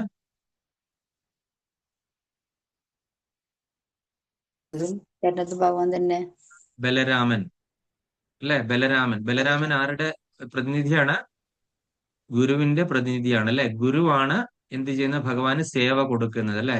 ഈ ഏതെല്ലാം ഗുരുക്കന്മാർ, ഏതെല്ലാം പരമ്പരകളുണ്ടോ അതിന്റെ എല്ലാം അധിപതിയായിട്ടുള്ള ദേവൻ ബലരാമനാണ്, ഈ ഗുരുക്കന്മാരുടെ എല്ലാം അല്ലെ. അപ്പൊ ആരാണ് കൊടുക്കുന്നത് എന്ന് പറഞ്ഞു കഴിഞ്ഞാൽ ഒരാള് എന്താണ്? ദാതാവും ഒരാള് സ്വീകർത്താവുമാണ്. ഭഗവാൻ ഇവിടെ പ്രഖ്യാപിക്കുന്നു, ഞാനാണ് ഭോക്താവ്. അതായത് ഈ പ്രപഞ്ചത്തിലെ ആര് എവിടെ യജ്ഞം എന്ന് പറഞ്ഞാൽ തന്നെ വിഷ്ണുവാണ് അല്ലെ. ആരെന്ത് കൊടുക്കുന്നോ അതെല്ലാം സ്വീകരിക്കാനിരിക്കുന്ന ആളാണ് അല്ലെ ഞാൻ. അതുപോലെ തന്നെ യജ്ഞങ്ങളും തപസ്സുകളും ഒക്കെ ചെയ്ത് നമ്മൾ എന്ത് പൂജകളും എന്ത് വഴിപാടുകളും ഏത് ദേവീ ദേവന്മാർക്ക് കൊടുത്തു കഴിഞ്ഞാൽ അതെല്ലാം സ്വീകരിക്കുന്നത് ഞാനാണ് എന്ന് ഭഗവാൻ ഇവിടെ പറഞ്ഞിരിക്കുന്നു. എല്ലാത്തിന്റെയും ഭക്ഷിക്കുന്ന ആള് ഞാനാണ് അല്ലെ. അതിന്റെ നിവേദ്യമാണെങ്കിലും എല്ലാം ഭക്ഷിക്കുന്ന, നമ്മൾ കൊടുക്കുന്ന സർവ്വ ഓഫറിങ്ങും സ്വീകരിക്കുന്നത് ഭഗവാനാണ്. എല്ലാ തപസ്സിന്റെയും നാമം ജപിക്കുന്നതും നമ്മൾ ചെയ്യുന്ന എല്ലാ കർമ്മങ്ങളും സ്വീകരിക്കുന്ന ആ ഭോക്താവ് ഞാനാണ്. അതുകൊണ്ടാണ് നമ്മൾ അർപ്പിക്കുന്നതിന് എന്താണ് പറയുന്നത്? ഭോഗം. നമ്മൾ ഈ ഉണ്ടാക്കി കൊടുക്കുന്ന ഭക്ഷണം മാത്രമല്ല ഭഗവാൻ ഭക്ഷിക്കുന്നത്, നമ്മൾ ചെയ്യുന്ന ഓരോ ഓഫറിങ്ങും സ്വീകരിക്കും അല്ലെ. നാമം ജപിക്കുന്നത് അടക്കം, നമ്മൾ ഭഗവത്ഗീത വായിക്കുന്നത്, ഭാഗവതം വായിക്കുന്നത് അടക്കം, നമ്മൾ ഒരു ഡിവോട്ടിക്ക് വേണ്ടിയിട്ട് സേവ ചെയ്യുന്നതും, നമ്മൾ ഒരു ക്ഷേത്രത്തിന്റെ മുറ്റം അടിച്ചു വാരുന്നതും വിളക്ക് തേക്കുന്നതും ഇതെല്ലാം ആ ഒരു ഭോഗത്തിൽ പെടുന്നതാണ്. അല്ലാതെ നമ്മൾ കൊടുക്കുന്ന ഭക്ഷണം കഴിക്കുന്ന സാധനം മാത്രമല്ല ഭോഗം. അപ്പൊ അത് സ്വീകരിക്കുന്ന ആളാണ് ഭോക്താവ്. അപ്പൊ കൊടുക്കുന്ന ആൾക്കാരൊക്കെ നമ്മൾ ബലരാമന്റെ പ്രതിനിധിയാണ്. സർവലോക മഹേശ്വരം, സർവലോകങ്ങളുടെയും എന്താണ്? ഈശ്വരനല്ല, മഹേശ്വരനാണ്. ഞാനാണ് supreme personality of godhead. I am the supreme personality of godhead. ഞാനാണ് പരമ ദിവ്യോത്തമ പുരുഷൻ. ഇവിടെ ഭഗവാൻ അസംഖ്യം പ്രഖ്യാപിക്കുകയാണ് അല്ലെ. വേറെ എത്ര ദേവന്മാര് പറഞ്ഞിട്ടുണ്ട്? വേറെ ഒരു ദേവന്മാരും ഒരിടത്തും പറഞ്ഞിട്ടില്ല ഞാനാണ് പരമ ദിവ്യോത്തമ പുരുഷൻ എന്ന്. പക്ഷെ വ്യാസദേവൻ ഈ പുരാണങ്ങളിലെ ഇപ്പം സ്കന്ദപുരാണവും ശിവപുരാണവും അങ്ങനെയൊക്കെ എടുത്ത് നോക്കുമ്പോൾ, ദേവി മഹാത്മ്യമൊക്കെ എടുത്ത് നോക്കുമ്പോൾ അതിന്റെ അവരുടെ സാധകരുടെ ഇഷ്ടത്തിനനുസരിച്ചിട്ട് വ്യാസദേവനാണ് പറയുന്നത് അവര് ആണ് ഏറ്റവും വലിയ, ദേവിയാണ് ഏറ്റവും വലുത്, അല്ലെങ്കിൽ സുബ്രഹ്മണ്യനാണ്, അല്ലെങ്കിൽ ശിവനാണ് എന്ന് പറഞ്ഞതല്ലാതെ ഇവർ ഒരിടത്തും പറയുന്നില്ല. ഈ മറ്റുള്ള ദേവീ ദേവന്മാർ ഒരിടത്തും പറയുന്നില്ല ഞങ്ങളാണ് ഏറ്റവും വലുതെന്ന്, പരമദീവോത്തമ പുരുഷനാണെന്നൊന്നും മഹാദേവൻ ഒരിടത്തും പറയുന്നില്ല. കാര്യം എന്താ? അവരല്ല. അതുകൊണ്ട് അപ്പൊ നമ്മൾ പ്രത്യേകം മനസ്സിലാക്കേണ്ടതാണ്, സർവലോക മഹേശ്വരം, സമസ്ത ലോകങ്ങളുടെയും വെറും ഈശ്വരൻ മാത്രമല്ല, മഹേശ്വരനാണ്. സുഹൃതം. സുഹൃതം എന്താണ്? ഞാൻ എല്ലാവരുടെയും സുഹൃത്താണ്. നിങ്ങൾക്ക് എത്ര പേർക്കൊക്കെ സുഹൃത്തുക്കളുണ്ട്? ഒന്ന് കൈപൊക്കാമോ? നിങ്ങൾക്ക് എത്ര പേർക്ക് സുഹൃത്തുക്കളുണ്ട്? അപ്പം ഞാൻ വിചാരിക്കുന്നു ആ സുഹൃത്തുക്കൾ എന്നുള്ള വാക്കുകൊണ്ട് ഞാൻ അർത്ഥമാക്കുന്നത് നിങ്ങൾക്ക് എന്താണ്, നമ്മൾ വെറുതെ ഒന്ന് കാണുമ്പം നീ എവിടെ പോയടി, അവിടെ അമ്പലത്തിൽ പോയോ, വീട്ടിൽ നിന്നുള്ള വിശേഷം, അതാണോ സുഹൃത്ത് എന്ന് പറഞ്ഞ്? അല്ല, നമുക്ക് എന്തും തുറന്നു പറയാൻ പറ്റുന്ന ഒരാളെയാണ് ഞാൻ സുഹൃത്തായിട്ട് ഇവിടെ ഉദ്ദേശിച്ചത്. അങ്ങനെ എത്ര പേരുണ്ട് ഉള്ളവര്? നമുക്ക് എന്തും തുറന്ന് മനസ്സ് തുറന്ന് ഭഗവാനേ ഉള്ളൂ. മാതാജിക്ക് ഉണ്ട് ഒരാള്. എന്ത് മാതാജി പ്രശ്നം അവിടേക്ക് ഉണ്ടെങ്കിൽ വരുന്നേ, തുറന്നു പറയുന്ന മാതാജി തിരക്ക് ഭഗവാനോട്. പിടിക്കാതെ മാതാജി. ഞാൻ അമ്പിയ മാതാജി, ഞാൻ അതിലേക്ക് വരുന്നേ ഉള്ളൂ. അതിന് മുന്നേ തോക്കി കയറി വെടി വെക്കാതെ. അപ്പൊ നമുക്ക് എല്ലാം നമുക്ക് തുറന്നു പറയാൻ പറ്റുന്ന ഒരു സുഹൃത്ത് നമുക്ക് ഉണ്ടായിരുന്നെങ്കിൽ എന്ന് നമ്മൾ എല്ലാവരും ആഗ്രഹിക്കും അല്ലെ, ഭൗതികതയിൽ.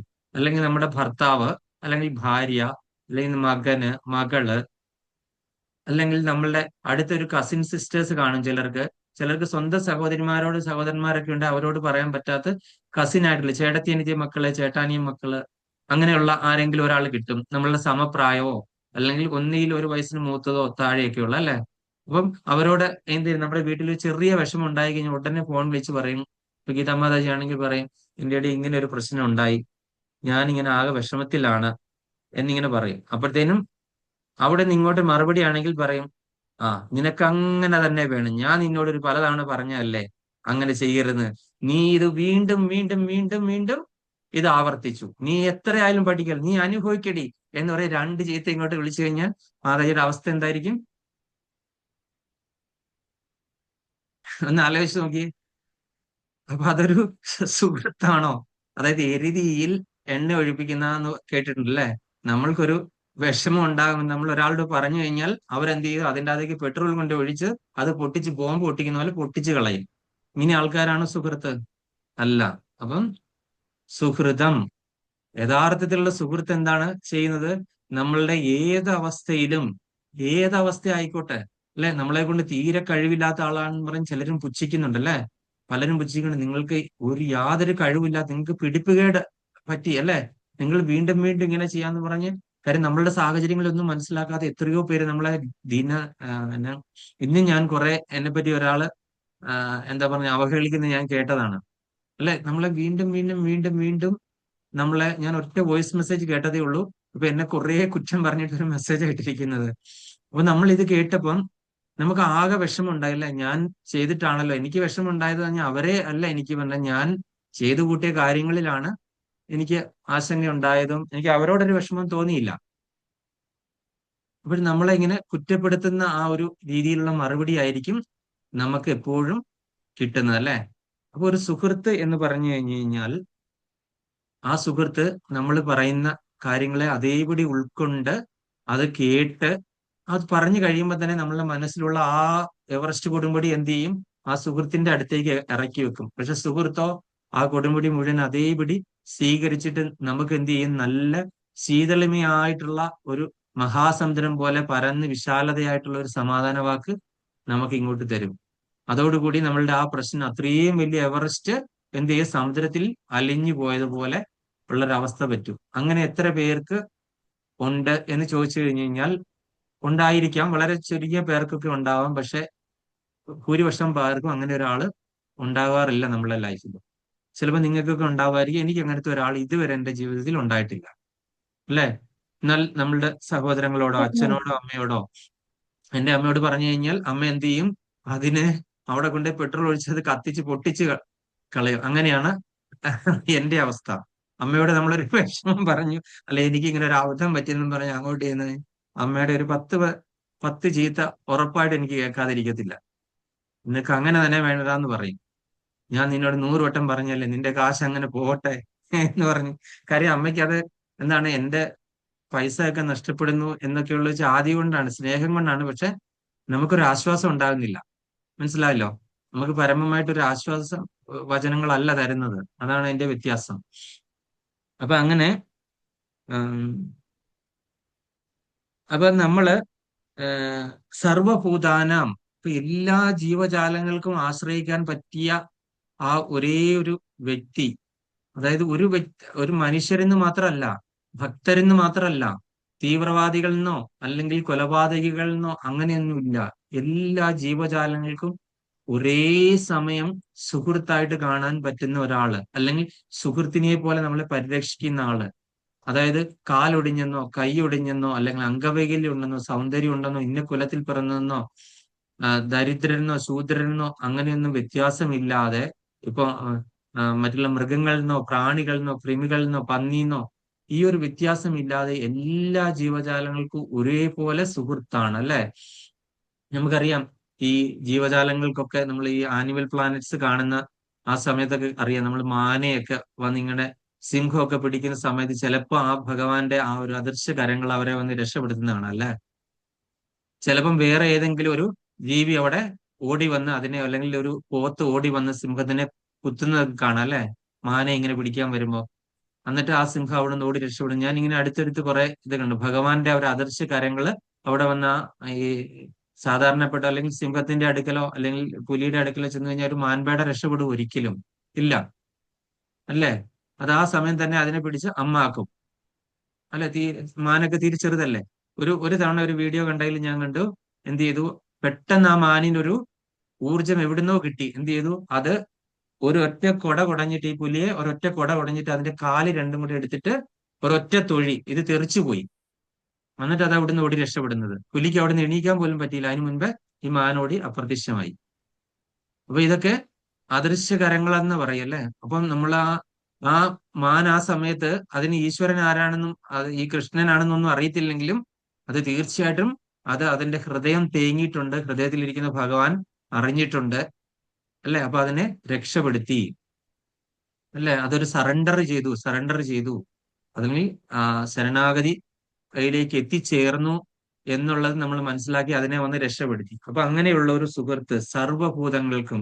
പിന്നെ ജ്ഞാത്വാമാം ശാന്തി മൃച്ഛതേ, എന്താണ്? ശാന്തി മാത്രമാണ് അദ്ദേഹം ആഗ്രഹിക്കുന്നത്. എവിടെ സമാധാനവും സന്തോഷവും മാത്രമാണ് അദ്ദേഹം. അതുകൊണ്ടാണ് ഇതിനെ ശാന്തി മന്ത്രം എന്ന് പറയുന്നത്. അദ്ദേഹം എല്ലാവർക്കും, നമുക്ക് എന്താണ്, അഭ്യുദയകാംക്ഷയാണ്. നമുക്കൊക്കെ നല്ലത് വരണമെന്ന് മാത്രമേ അദ്ദേഹം ആഗ്രഹിക്കുന്നുള്ളൂ. എല്ലാ ലോകത്തിൽ മുഴുവനും ശാന്തിയും സമാധാനവും വേണമെന്ന് മാത്രമേ അദ്ദേഹം ആഗ്രഹിക്കുന്നുള്ളൂ. അതുകൊണ്ടല്ലേ മഹാഭാരത യുദ്ധമൊന്നും നടക്കാതെ ഭഗവാൻ കൃഷ്ണൻ നേരിട്ട് പോയിട്ട് ഈ ദൂതിന് പോയതും, അതുപോലെ കർണനെ എന്റെ അടുക്കൽ നേരിട്ട് പോയി ഭഗവാൻ യാചിച്ചു, അല്ലെ? യുദ്ധത്തിൽ നിന്ന് മാറണം, കുന്തിദേവി നിന്റെ അമ്മയാണ്, നിന്റെ സഹോദരന്മാരാണ്, അനുജന്മാരാണ് പാണ്ഡവര് എന്നൊക്കെ ഭഗവാൻ നേരിട്ട് പോയി പറയുന്നു, അല്ലെ? അതുപോലെ തന്നെ ഇവിടെ ദൂതിന് പോകുന്നു, ഭഗവാനെ ദുര്യോധനൻ അവിടെ തടവിലാക്കുന്നു, ഭഗവാൻ അവിടെ നിന്ന് മായാജാലം കാണിച്ച് അവിടുന്ന് രക്ഷപ്പെട്ടു പോരുന്നതും, അങ്ങനെ ഒരുപാട് കാര്യങ്ങൾ നമ്മൾ കണ്ടല്ലേ. ഭഗവാനെ അപമാനിക്കുന്നത് കണ്ടു, എന്തെല്ലാം രീതിയിൽ കണ്ടു, അല്ലെ? അപ്പൊ അങ്ങനെ പക്ഷെ ഭഗവാൻ എന്താണ്, സർവ ജഗത്തിനും എന്താണ്, ശാന്തി മാത്രം, നല്ലത് മാത്രമാണ്, അഭ്യുതകാംക്ഷയാണ്. നമ്മളുടെ എല്ലാം സുഹൃത്തും അഭ്യുദയം നിന്നെ കാശ് വരുത്തുവാൻ ഇപ്പോൾ ഇവിടേക്ക് വന്നത് ഞാനിടൂ എന്ന് പറയുന്നത് നമ്മൾ കേട്ടിട്ടില്ല. അതെവിടെയായിരുന്നു? ആരോട് പറഞ്ഞു അത്? അഭ്യുദയം നിനക്കാശു വരുത്തുവാൻ ഇപ്പോൾ ഇവിടേക്ക് വന്നത് ഞാനിടോ, താപത്രയവും വിഷാദവും തീർന്നു പോവാം, ആപത്ത് മറ്റുള്ളവയും എല്ലാം അകന്നു പോവും. ഇതെവിടെ ആര് പറഞ്ഞു? ഏത് സ്ഥലത്താണ് ഇത് പറയുന്നത്? ആർക്കാ പറയാൻ പറ്റുന്ന ഈ സന്ദർഭം? രാമായണത്തിലുള്ളതാ. ഏത് കാണ്ഡത്തിൽ രാമായണത്തിൽ ആരോട് പറഞ്ഞു?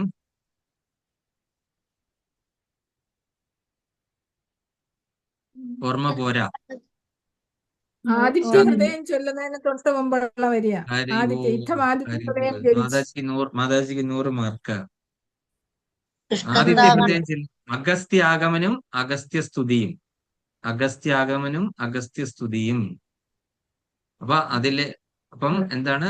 അഗസ്ത്യമുനി പറയാണ് ശ്രീരാമചന്ദ്രൻ ഭഗവാനോട്, അഭ്യുദയം നിനക്ക് ആശു വരുത്തുവാൻ ഇപ്പോൾ ഇവിടേക്ക് വന്നത് ഞാനടോ. താപത്രയവും 3 താപത്രയങ്ങൾ ഏതൊക്കെയാണ്? ആദിദൈവികം ആധ്യാത്മികം.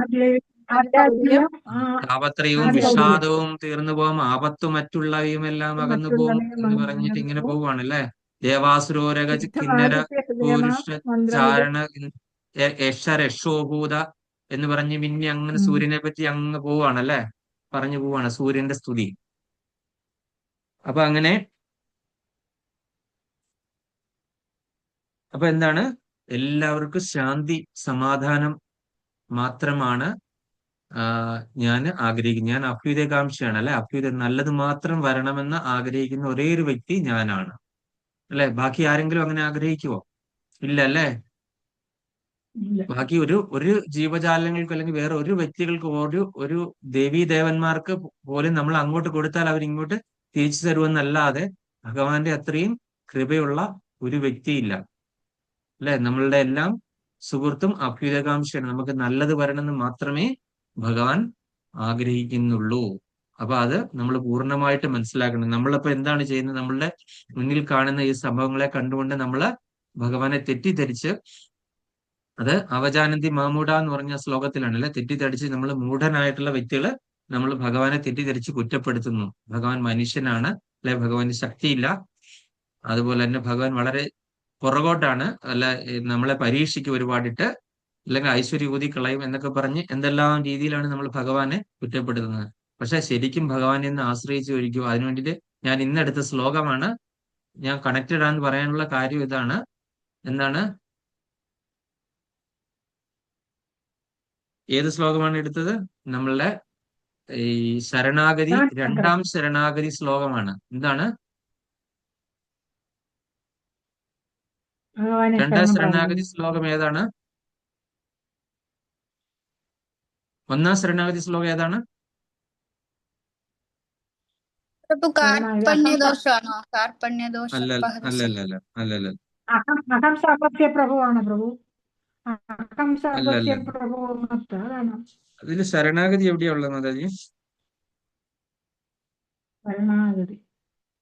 ശരണാഗതി മന്മന ഭവമത് ഭത്വം അദ്വാജീമാം നമസ്കുരു എന്ന് പറഞ്ഞു. മാമേ വൈശ്വസി സത്വം ദേ പ്രതിജാനേ പ്രിയോസിമേ. എന്താണ് ആ ശരണാഗതി ശ്ലോകം? മന്മന ഭവമത് ഭക്തോ, ഞാൻ ഇന്നെടുത്ത ശ്ലോകമാണ്. മധ്വാജീനാം നമസ്കുരു മാമേ വൈശ്വസി സത്യം തേ പ്രതിജാനേ പ്രിയോസിമേ.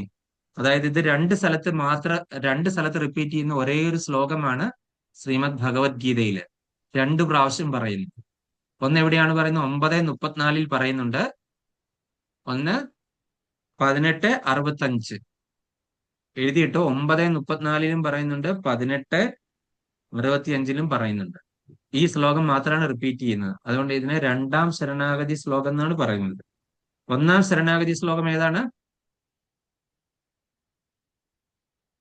മന്മനാ ഭവമത്വത്ത. അത് 2ാമത്തത്. ആദ്യത്തേത് 1ാം ശരണാഗതി ശ്ലോകം.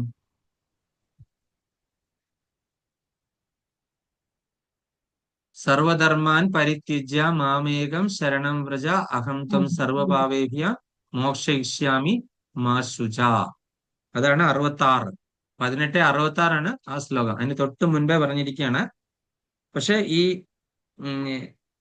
9:34 ഈ 18:65 തമ്മിൽ ചെറിയ വ്യത്യാസമുണ്ട്. ലാസ്റ്റ് സെന്റൻസ് മാത്രം ഒരു ശകലം മാറുന്നുണ്ട് അല്ലെ. അതെന്താണ് മാറുന്നത് നമുക്ക് നോക്കാം.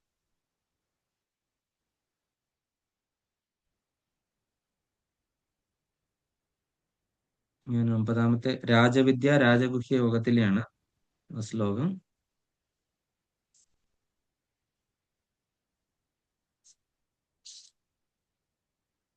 അപ്പൊ ആ 9:34 പറയുന്നത് മന്മന ഭവമത് ഭക്തോ മധ്വാജീമാൻ നമസ്കുരു മാമേ വൈശ്യസി യുക്തൈവം ആത്മാനം മത്പരായണ എന്നായിരുന്നു. ആത്മാനം മത്പരായണ. ഇവിടെ വന്നപ്പോ ആ ശ്ലോകം എന്താണ്? സത്യം തേ പ്രതിജാനെ പ്രിയോസിമേ എന്നായി മാറി. ഇത്രയേ ഉള്ളൂ. ബാക്കി മുഴുവൻ ഒരുപോലെയാ. മന്മന ഭവമദ്ഭക്തോ മധ്വാജീമാൻ നമസ്കുരു മാമേ വൈശ്യസി സത്യം തേ പ്രതിജാനെ പ്രിയോസിമേ. എന്താണ്? എന്നെ എപ്പോഴും ഓർക്കുക. അതിനു വേണ്ടിയിട്ട് എന്താണ് ചെയ്യേണ്ടത്? ഈ ഭഗവാൻ നമ്മളെ സുഹൃത്തായിട്ട് കാണണമെങ്കിൽ, ഇവിടെ സുഹൃത സർവഭൂതാനാം എന്നാണല്ലോ പറഞ്ഞത് അല്ലെ? നമ്മൾ ഓർത്തില്ലെങ്കിലും ഭഗവാൻ ഓർക്കും. പക്ഷെ നമ്മൾ ഭഗവാനെ കൊണ്ട് തീർച്ചയായിട്ടും നമ്മളെ ഓർപ്പിപ്പിക്കാൻ വേണ്ടിയിട്ട്, അതുകൊണ്ടാണ് ഞാൻ പറഞ്ഞത്, നിങ്ങൾ ഈ ശ്ലോകം തുടങ്ങുന്നതിന് മുന്നേ പറഞ്ഞില്ലേ, ഭഗവാനോട് നിങ്ങൾക്ക് ചില ചോദ്യങ്ങൾ ഈ ശ്ലോകത്തിൽ ഭഗവാൻ പറഞ്ഞത് കൊണ്ട് നിങ്ങൾക്ക് ചോദിക്കാം എന്ന് ഞാൻ പറഞ്ഞില്ലേ? അത് എന്തുകൊണ്ടാണ് പറഞ്ഞത്? നമ്മൾ അഡീഷണലി ഈ പറഞ്ഞ കാര്യങ്ങൾ ചെയ്യുവാണെന്നുണ്ടെങ്കിൽ നമുക്ക് തീർച്ചയായിട്ടും ഭഗവാനോട് ചോദിക്കാം, എന്തുകൊണ്ട് നീ എന്റെ സഹായത്തിന് വന്നില്ല?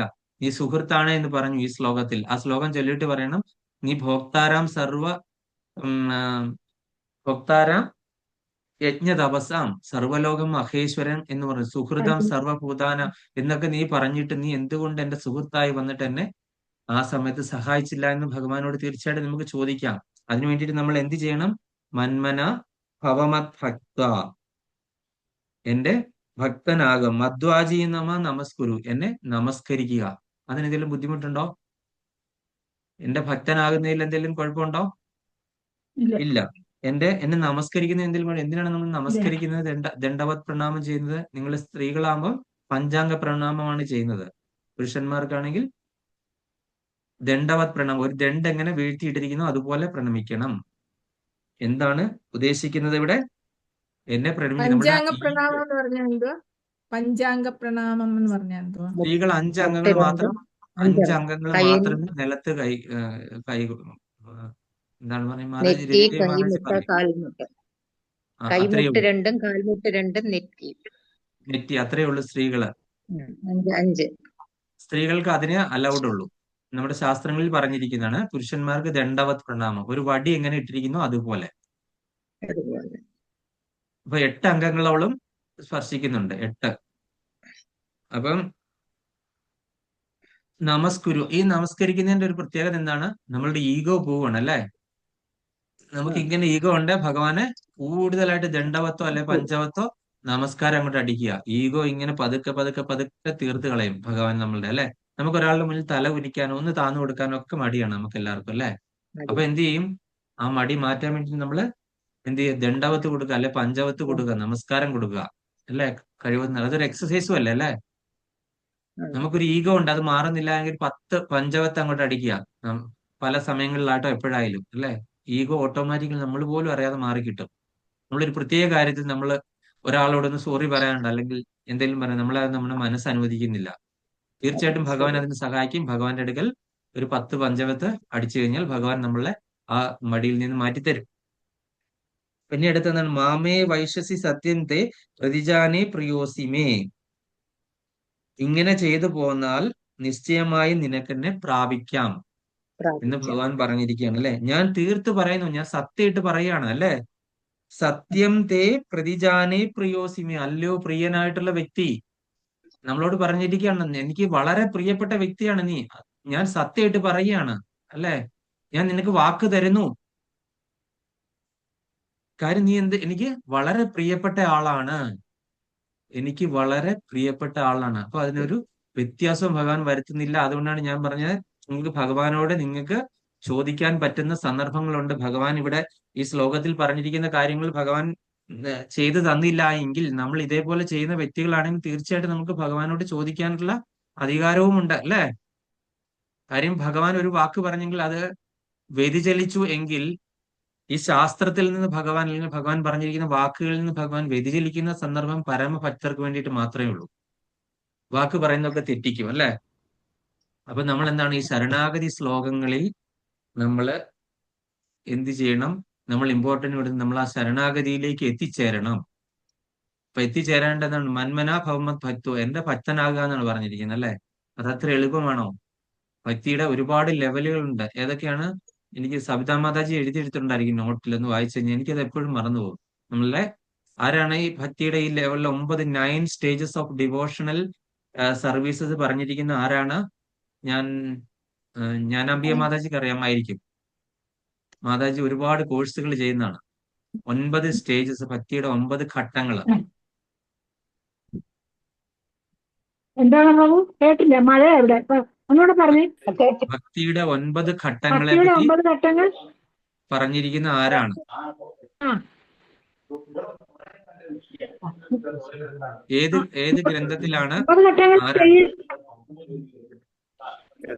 ഞാൻ എഴുതി വെച്ചിട്ടുണ്ടായിരുന്നു. അന്തരീക്ഷമാ. അല്ല, ഇനി സവിതാ മാതാജി പറയും. ഞാൻ അത് ആരാണെന്ന് പറയാം. രൂപ ഗോസ്വാമി ഭക്തി രസാമൃത സിന്ധുവിലാണ് അതിനെപ്പറ്റി പറഞ്ഞിരിക്കുന്നത്. രൂപ ഗോസ്വാമി 9 സ്റ്റേജ് സവിതാ മാതാജി ഇപ്പൊ വായിക്കും. അറിയാൻ വയ്യാത്തൊരു എഴുതിയിട്ടുള്ളുക. മാതാജി ഒന്ന് പതുക്കെ നിർത്തി വായിക്കുക. ശ്രദ്ധ, സാധുസംഗ, ഭജനക്രിയ, അനർത്ഥ നിവർത്തി, നിഷ്ഠ, രുചി, ആസക്തി, ഭാവ, പ്രേമം. 9 സ്റ്റേജ്. എഴുതാത്തൊരു ആരെങ്കിലും ഉണ്ടെങ്കിൽ ഒന്നുകൂടെ റിപ്പീറ്റ് ചെയ്യാം. ആദ്യത്തേത് എന്താണ്? നമ്മൾ ശ്രദ്ധ. ഇനി ശ്രദ്ധ. ഒന്നോടൊന്ന് പറഞ്ഞ്. ശ്രദ്ധ, സാധുസംഗ, ഭജനക്രിയ, അനർത്ഥ നിവർത്തി, നിഷ്ഠ, രുചി, ആസക്തി, ഭാവ, പ്രേമം. ആദ്യത്തേതാണ് ശ്രദ്ധ വേണം, അല്ലെ? ഏകാഗ്രത വേണം. ശ്രദ്ധ എന്ന് പറഞ്ഞ സംഭവം അത്യാവശ്യമാണ്, അല്ലെ? തുടക്കത്തിൽ നമുക്ക് ശ്രദ്ധയിൽ കൂടെയാണ് നമ്മൾ തുടങ്ങുന്നത് ഡിവോഷണൽ സർവീസ്. ആദ്യം ശ്രദ്ധ. ആരെ പറ്റി വേണം ശ്രദ്ധിക്കാനായിട്ട്? ഭഗവാനിലെ പറ്റി ശ്രദ്ധ, അല്ലെങ്കിൽ ഭഗവാനിലേക്ക് ഒരു ശ്രദ്ധ വേണം. ഭഗവാൻ പറഞ്ഞിരിക്കുന്ന കാര്യങ്ങൾ ഭഗവാന്റെ ഭക്തരിലേക്ക് നമ്മളൊന്ന് വീക്ഷിച്ച് അവരെ ഒന്ന് മനസ്സിലാക്കണം. ഈ ശ്രദ്ധയുടെ ഒരു ക്ലാസ് ഒരു ദിവസം എടുക്കാനുണ്ട്. ശ്രദ്ധ ഒറ്റ ക്ലാസ് എടുക്കാണ്ട് ഈ ശ്രദ്ധ 9 ക്ലാസ്സുമായിട്ട് വേണം ഈ 9 കാര്യങ്ങൾ എടുക്കാനായിട്ട്. അത്ര വലിയ ടോപ്പ് സബ്ജക്റ്റാ.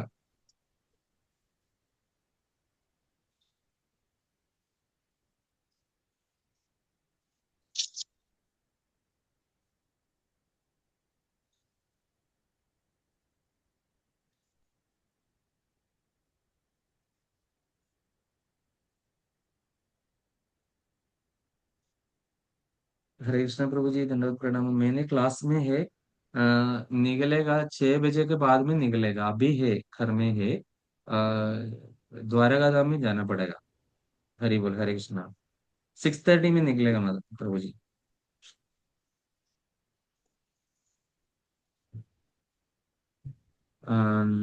അപ്പം ആദ്യത്തെ കണ്ടു ശ്രദ്ധ. പിന്നെ അടുത്ത എന്താണ്? സാധുസംഘ. സാധുസംഘം എന്താണ്? സത്സംഗം. സത്സംഗം ആരാണ്?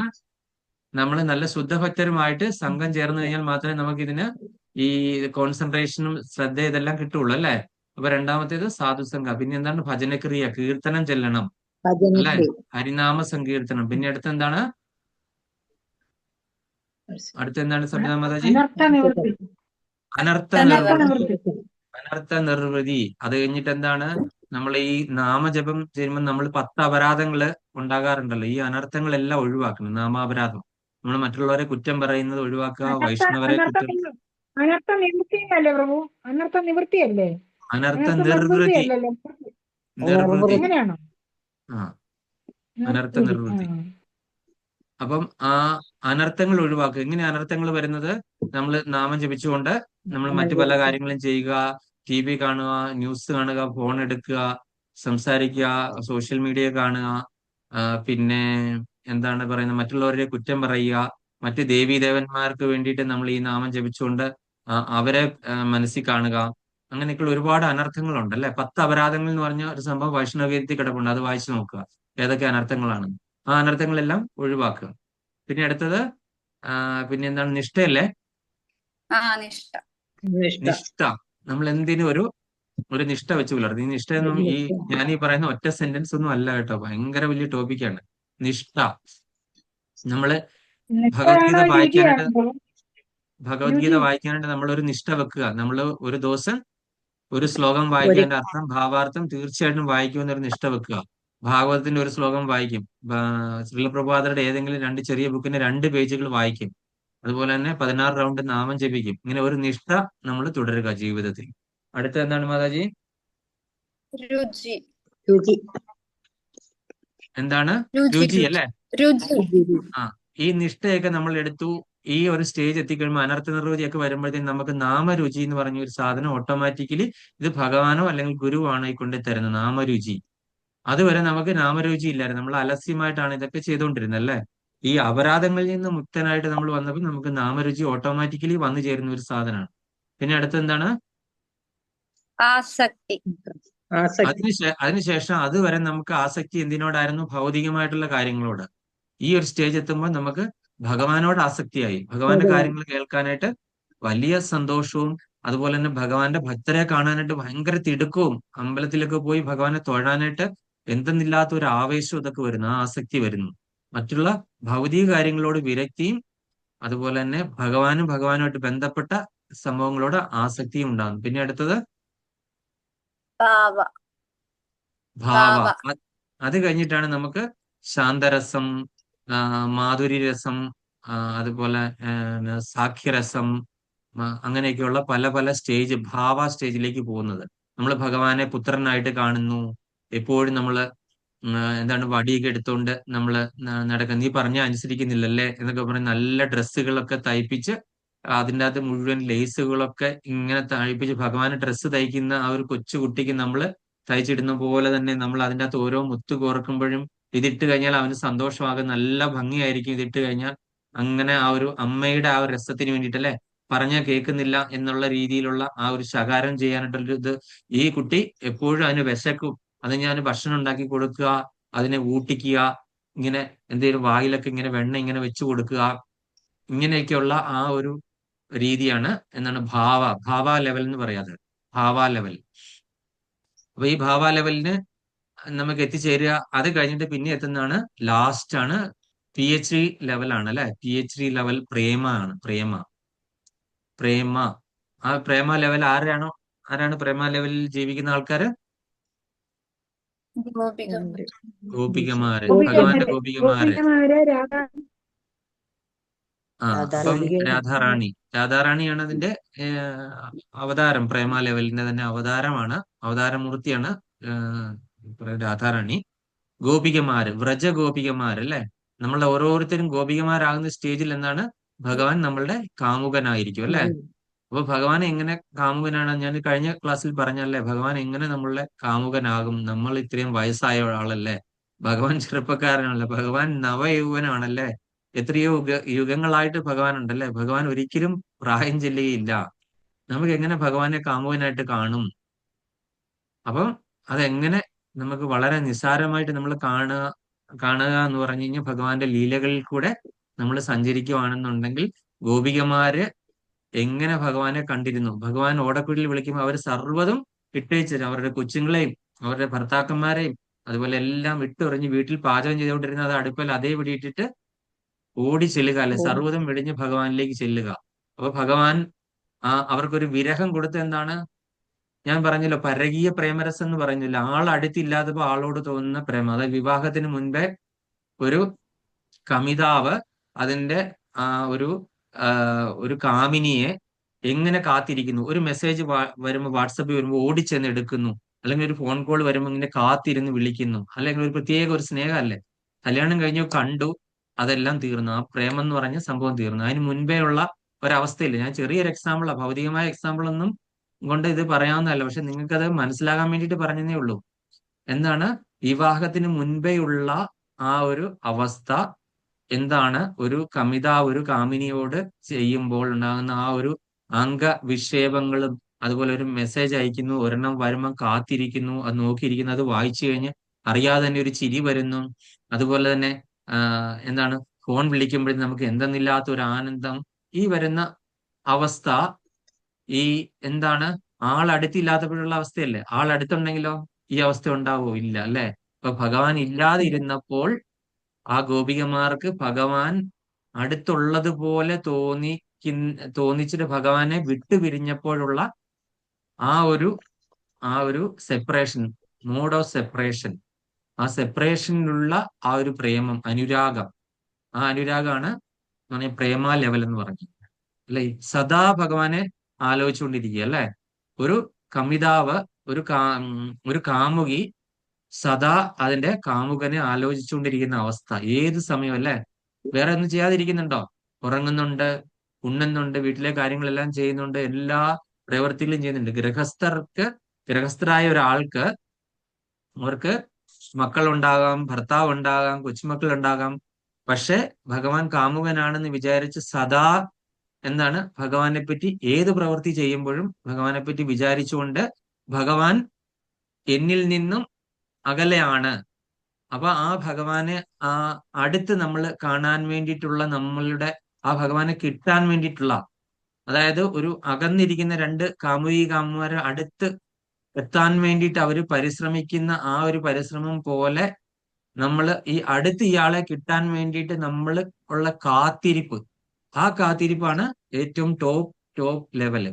ഞാനിത് പറഞ്ഞു കഴിഞ്ഞാൽ എനിക്ക് ഇതൊന്നും പറയാനായിട്ടുള്ള യോഗ്യതയില്ല, എനിക്കിട്ട് അറിയത്തുമില്ല. പക്ഷെ ഞാൻ ചെറിയ രീതിയിൽ മനസ്സിലാക്കുന്ന രീതിയിൽ പറഞ്ഞു തന്നാണ് കേട്ടോ. അപ്പൊ അങ്ങനെ ആ ഒരു ലെവല്. അപ്പൊ നമ്മള് ഈ ശ്ലോകത്തിന്റെ ഭാവാർത്ഥം നമുക്ക് ആരെ കൊണ്ട് ഗീതാ മാതാജി ഫ്രീ ആണോ? മാതാജി വായിക്കാൻ പറ്റുമെങ്കിൽ വായിക്കുക, അല്ല എങ്കിൽ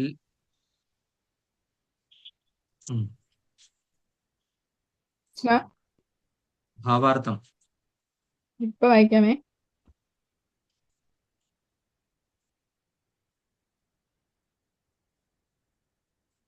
ഭാവാർത്ഥം. ജയ് ശ്രീല പ്രഭുവാൻ. പ്രപഞ്ചത്തിൽ മായാശക്തിയാൽ ബദ്ധരായി തീർന്ന ജീവാത്മാക്കൾ എല്ലാം തന്നെ ശാന്തി ലഭിക്കാൻ ആഗ്രഹിക്കുന്നവരാണ്. അതിന് വേണ്ടുന്നതെന്തെന്ന് അവർക്കറിഞ്ഞുകൂടാ. അതാണ് ഇവിടെ ഭഗവത്ഗീത പ്രഖ്യാപിക്കുന്നത്. ശാന്തി നേടാനുള്ള ശ്രേഷ്ഠമായ വഴി ഇതാണ്. മാനുഷിക പ്രവർത്തനങ്ങളുടെ എല്ലാം ലക്ഷ്യം കൃഷ്ണ ഭഗവാനാണ്. സർവ്വലോകങ്ങളുടെയും തദ്വാസികളായ ദേവന്മാരുടെയും അധിപതിയായ സർവോത്കൃഷ്ടനായ അദ്ദേഹത്തിന്റെ അതീന്ദ്രിയ സേവനത്തിനായി മനുഷ്യർ തങ്ങളുടെ സർവസ്വവും അർപ്പിക്കണം. എല്ലാ ദേവന്മാരെക്കാളും ശ്രേഷ്ഠനാണ് കൃഷ്ണൻ. അദ്ദേഹം ദേവ സത്തമന്മാരായ ബ്രഹ്മാവിനും ശിവനും ഉപരിയത്രേ. തമീശ്വരാണാം പരമം മഹേശ്വരം എന്നാണ് വേദങ്ങൾ ശ്വേതാശ്വതരോപനിഷത്ത് 6:7 വേദങ്ങൾ ഭഗവാനെ വാഴ്ത്തുന്നത്. മായാമോഹിതരായ ജീവാത്മാക്കൾ തങ്ങൾ ചുറ്റും വീക്ഷിക്കുന്ന എന്തിൻ്റെയും അധീശത്വത്തിന് ആഗ്രഹിക്കുന്നു. എന്നാൽ ഭഗവാന്റെ ഭൗതിക ശക്തിക്ക് അധീനരാണവർ. ഭൗതിക പ്രകൃതിയുടെ നാഥനാണ് കൃഷ്ണൻ. ബദ്ധരായ ജീവാത്മാക്കൾ ഭൗതിക പ്രകൃതിയുടെ കർക്കശ നിയമങ്ങൾക്ക് അധീനരും. ഈ സത്യം മനസ്സിലാക്കാതെ ഈ ലോകത്തിൽ ഹരേ കൃഷ്ണ എന്തോ ഒരു പറവറപ്പ് ഇങ്ങനെ സൗണ്ട് ഇങ്ങനെ, അവിടെ എന്തെങ്കിലും സ്പീക്കറോ അങ്ങനെ എന്തെങ്കിലും പ്രശ്നമുണ്ടോ? എനിക്ക് മാത്രം വൈബ്രേഷൻ. വരലക്ഷ്മിക്ക് ബ്ലൂടൂത്ത് കണക്ട് ചെയ്ത് കൊടുത്തു, അതുകൊണ്ടാണോ? അയ്യോ, ഭയങ്കര ഇത് ഒരു നമുക്ക് എനിക്ക് ആസ്വദിക്കാൻ പറ്റുന്നില്ല അത് വായിക്കുന്നത്. വൈബ്രേഷൻ ഉണ്ട്. പിന്നെ ഓഫ് ചെയ്യാം. എന്നാ അടുത്ത ബാക്കി രതിദേവി മാതാജി വായിച്ചു നോക്കി. ഹരേ കൃഷ്ണ. മായാമോഹിതരായ ജീവാത്മാക്കൾ തങ്ങൾ ചുറ്റും വീക്ഷിക്കുന്ന എന്തിന്റെയും അധീശത്വത്തിന് ആഗ്രഹിക്കുന്നു. എന്നാൽ ഭഗവാന്റെ ഭൗതിക ശക്തിക്ക് അധീനരാണവർ. ഭൗതിക പ്രകൃതിയുടെ നാഥനാണ് കൃഷ്ണൻ. ബദ്ധരായ ജീവാത്മാക്കൾ ഭൗതിക പ്രകൃതിയുടെ കർക്കശ നിയമങ്ങൾക്ക് അധീനരും. ഈ നഗ്നസത്യം മനസ്സിലാക്കാതെ ഈ ലോകത്തിൽ ആർക്കും ഒറ്റയ്ക്കോ കൂട്ടായോ ശാന്തി നേടാൻ കഴിയില്ല. കൃഷ്ണ അവബോധത്തിന്റെ പൊരുൾ ഇതാണ്. കൃഷ്ണ ഭഗവാനാണ് പരമാധികാരി. ദേവന്മാരുൾപ്പെടെ എല്ലാ ജീവാത്മാക്കളും അദ്ദേഹത്തിന്റെ ആശ്രിതരും. തികഞ്ഞ കൃഷ്ണാവബോധം കൊണ്ട് പൂർണ്ണശക്തി ലഭിക്കും. കർമ്മയോഗം എന്ന പേരിൽ കൃഷ്ണാവബോധത്തിന്റെ ഒരു പ്രായോഗിക വിവരണമാണ് ഈ അധ്യായം ഉൾക്കൊള്ളുന്നത്. കർമ്മയോഗം കൊണ്ട് എങ്ങനെ മുക്തി നേടാമെന്ന ഊഹത്തെ അടിസ്ഥാനമാക്കിയ പ്രശ്നത്തിന് ഉത്തരം ഇതിലുണ്ട്. ഭഗവാനാണ് പരമാധികാരി എന്ന പൂർണ്ണ അറിവോടെ ചെയ്യപ്പെടുന്ന കർമ്മമാകുന്നു കൃഷ്ണാവബോധ പ്രവർത്തനം. അത്തരം പ്രവർത്തനവും അതീന്ദ്രിയ ജ്ഞാനവും ഭിന്നമല്ല. കൃഷ്ണ അവബോധമാണ് നേരിട്ടുള്ള ഭക്തിയോഗം. ഭക്തിയോഗത്തിലേക്ക് നയിക്കുന്ന മാർഗമാണ് ജ്ഞാനയോഗം. കൃഷ്ണ അവബോധം എന്നാൽ പരമപുരുഷനുമായി തനിക്കുള്ള ബന്ധത്തെപ്പറ്റി പൂർണ്ണമായി അറിഞ്ഞുകൊണ്ട് ചെയ്യുന്ന പ്രവർത്തനം. അതിന്റെ പൂർണ്ണതയാകട്ടെ ശ്രീകൃഷ്ണ ഭഗവാനെ പറ്റി തികഞ്ഞ ജ്ഞാനവും വിശുദ്ധമായ ഒരാത്മാവ് ഭഗവാന്റെ ഒരംശമെന്ന നിലയിൽ അദ്ദേഹത്തിന്റെ നിത്യദാസനായിരിക്കും. മായയ്ക്കുമേൽ ആധിപത്യം നേടാമെന്ന ആഗ്രഹം മൂലം അതിനോട് സമ്പർക്കം പുലർത്തുമ്പോഴാണ് ജീവന് സർവ്വക്ലേശങ്ങളും നേരിടുന്നത്. ഭൗതിക പ്രകൃതിയോട് സമ്പർക്കമുള്ള കാലത്തോളം ഭൗതിക ആവശ്യങ്ങൾക്കായി പ്രവർത്തിക്കുക തന്നെ വേണം. എന്നാൽ ഭൗതികതയുടെ ആ അധികാര അതിർത്തിക്ക് അകത്തും കൃഷ്ണാവബോധം ഒരാൾക്ക് ആത്മീയ ജീവിതം നൽകുന്നു. ഭൗതിക പ്രപഞ്ചത്തിലെ പരിശീലനം കൊണ്ട് ആത്മീയസത്തെ ഉണർത്തലാണത്. ഭൗതിക പ്രകൃതിയുടെ കെട്ടുപാടിൽ നിന്ന് എത്ര കണ്ട് പുരോഗമിക്കുന്നുവോ അത്രയും അയാൾക്ക് മുക്തനാകാം. ഭഗവാൻ ആരോടും പക്ഷപാതമില്ല.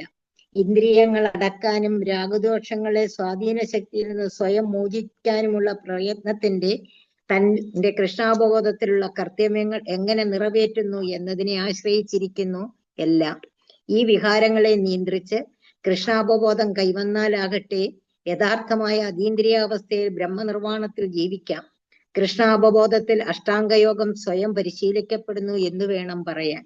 അതിന്റെ പരമമായ ലക്ഷ്യം നേടുക എന്നതാണ് ഇതിന് കാരണം.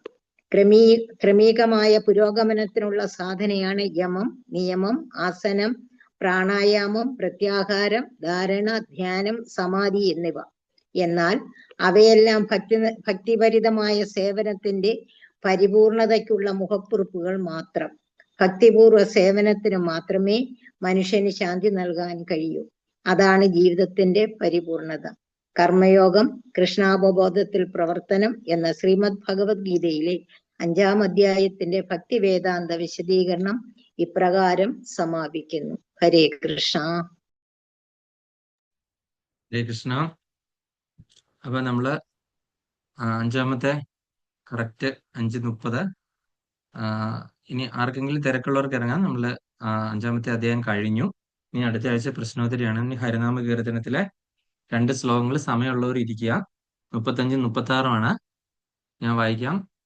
ചമ്മട്ടി പൂണ്ടു കടിഞ്ഞാണും മുറുക്കിയുടൻ ഇന്ദ്രാത്മജനുപത തേർപൂട്ടി നീയജിത ചെമ്മേ മറഞ്ഞോരു ശരം കൊണ്ടു കൊന്നതും ഒരു ഇന്ദ്രാത്മജന്നയുതി നാരായണായ നമാം.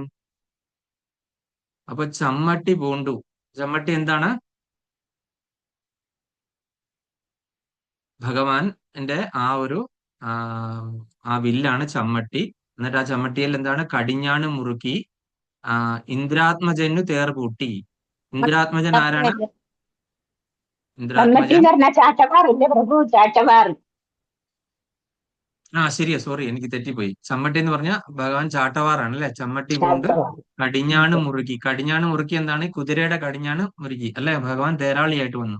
കടിഞ്ഞാണ് മുറുക്കി ഇന്ദ്രാത്മജൻ ആരാണ്? അർജുനന്റെ തേർപൂട്ടി ഭഗവാൻ യുദ്ധത്തിൽ, മഹാഭാരത യുദ്ധത്തിൽ. ഇതേ ഭഗവാൻ തന്നെ വേറൊരു കാര്യം ചെയ്തു. എന്താണ്? ചെമ്മേ മറഞ്ഞ ഒരു ശരം കൊണ്ട് കൊന്നു. ഒരു ഇന്ദ്രപുത്രനായിട്ടുള്ള ബാലിയെ മരത്തിന് മറവിൽ നിന്നുകൊണ്ട് വധിച്ചു. അതുപോലെ തന്നെ എന്ത് ചെയ്തു? സൂര്യപുത്രനായിട്ടുള്ള ആരായിരുന്നു? അവിടെ സുഗ്രീവനെ അവിടെ വെച്ച് രക്ഷപ്പെടുത്തി. പക്ഷെ ഇവിടെ വെച്ചിട്ട് എന്താണ്? അതേ സൂര്യപുത്രനായിട്ടുള്ള കർണനെ വധിക്കാനായിട്ട് കൂട്ടുനിന്നു. ഒന്ന് ആലോചിച്ച് നോക്കി, എന്തെല്ലാം വൈരുദ്ധ്യങ്ങളാണ് നടക്കുന്നത് അല്ലെ? ചമ്മട്ടി പൂണ്ട് കടിഞ്ഞാണ് മുറുക്കി ഒരു സേവകനെ പോലെ, എന്താണ്? ഒരു ഇന്ദ്രപുത്രനെ ഒരു സേവകനെ പോലെ ഒരു കുതിരക്കാരനായി അല്ലെ? തേരാളിയായിട്ട് ഭഗവാൻ വന്നു. ഇതേ ഭഗവാൻ തന്നെ ഒരു ഇന്ദ്രപുത്രനായിട്ടുള്ള ബാലിയെ മരത്തിനൊളിഞ്ഞിരുന്ന് വധിക്കാനായിട്ട് തയ്യാറായി. അതേപോലെ തന്നെ ഒരു സൂര്യപുത്രനായിട്ടുള്ള, ശ്രീരാമാവതാരത്തിൽ സൂര്യപുത്രനായിട്ടുള്ള സുഗ്രീവനെ രക്ഷിച്ചു. അതുപോലെ തന്നെ ഈ ശ്രീകൃഷ്ണാവതാരത്തിൽ സൂര്യപുത്രനായിട്ടുള്ള കർണനെ എന്ത് ചെയ്തു? വധിക്കാനായിട്ട് കൂട്ടുനിന്നു. ഇതൊക്കെ ആലോചിച്ച് നോക്കി കഴിഞ്ഞാൽ ഒരു എത്തും പിടിയില്ല അല്ലേ? ഭഗവാൻ ഓരോ സമയത്തും ഓരോന്ന് കാണിക്കുന്നത് കണ്ടു കഴിഞ്ഞാൽ നമുക്ക് എത്തും പിടിയില്ല. അപ്പം അടുത്തത് അതുകൊണ്ട് പറയുവാണ് എഴുത്തച്ഛൻ വീണ്ടും, ഛന്നത്വമാർന്ന കനൽ പോലെ നിറഞ്ഞുലകിൽ ചിന്നുന്ന നിൻ മഹിമയാർക്കും തിരിക്കരുത് അന്നു കണ്ടതിനെ വാഴ്ത്തുന്നു മാമുനികൾ എന്നത്ര തോന്നി ഹരിനാരായണായ നമഃ. എന്താണ്? ചാരം കൊണ്ട് മൂടിക്കിടക്കുന്ന തേജോമയമായ തീക്കട്ട പോലെ ഈ ലോകത്ത് സർവത്ര വ്യാപിച്ച് സദാ പ്രകാശിച്ചുകൊണ്ടിരിക്കുന്ന ഈശ്വര മഹത്വം ആർക്കും പൂർണ്ണമായി കണ്ടെത്താൻ സാധ്യമല്ല. സത്യം കണ്ടതായി പ്രഖ്യാപിക്കുന്ന താപസികളാകട്ടെ അതാത് കാലത്ത് അവരവർക്ക് വെളിപ്പെട്ടിടത്തോളം സത്യസ്വരൂപത്തെ പാടി പുകഴ്ത്തുന്നു എന്നാണ് എനിക്ക് തോന്നുന്നത്. വളരെ കൃത്യമായിട്ടുള്ള കാര്യമാണ് പറഞ്ഞല്ലേ. ചന്നത്വമാർന്ന കനൽ പോലെ നിറഞ്ഞുലകിൽ ചിന്നുന്ന നിൻ മഹിമ ആർക്കും തിരിക്കരുത്. അതായത് നിന്റെ മഹിമ എന്താണ്? ഇങ്ങനെ ഈ ചാരം ഇങ്ങനെ വന്നിട്ട് ഈ കനലുകളൊക്കെ ഇങ്ങനെ കനലായ നീ ഇങ്ങനെ ഇരിക്കുകയാണല്ലേ. ഈ ചാരം ഇങ്ങനെ മൂടിക്കിടക്കുന്നതുകൊണ്ട് ഈ കനലിനെ കാണാൻ പറ്റുന്നില്ല. അത് മായ ബാധിച്ച് നമ്മളെ ഇങ്ങനെ നിൽക്കുകയാണല്ലേ. അപ്പൊ ചന്നത്വമാർന്ന് കിടക്കുന്നത് കൊണ്ട് നിന്റെ കനൽ പോലെയുള്ള നിന്റെ മഹിമ ആർക്കും എന്താണെന്ന് മനസ്സിലാകുന്നില്ല അല്ലേ. നിന്റെ മഹിമ നീ ഇങ്ങനെ മിന്നിത്തിളങ്ങാണല്ലേ. പക്ഷെ ചാരം മൂടി കിടക്കുന്നതുകൊണ്ട് നിന്റെ മഹിമ ആർക്കും വെളിവാകുന്നില്ല എന്ന് മാത്രമേ ഉള്ളൂ.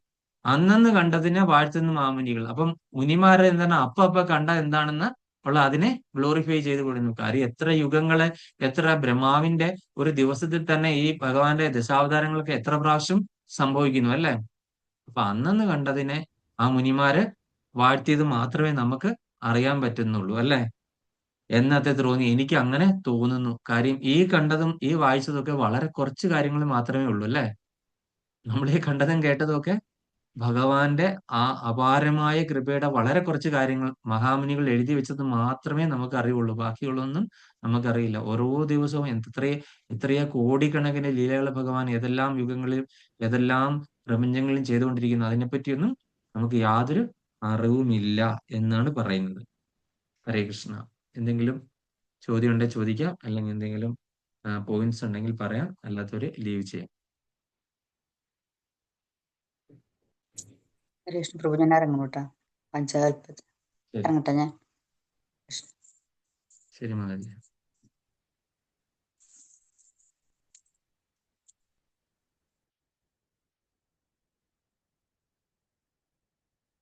വഞ്ചാകൽപതരൂപശ്ച കൃപാസിന്ധുഭ്യവച പതിതാനാം പാവനേഭ്യോ വൈഷ്ണവേഭ്യോ നമോ നമഃ. അനന്തകോടി വൈഷ്ണവ കീ ജയ്.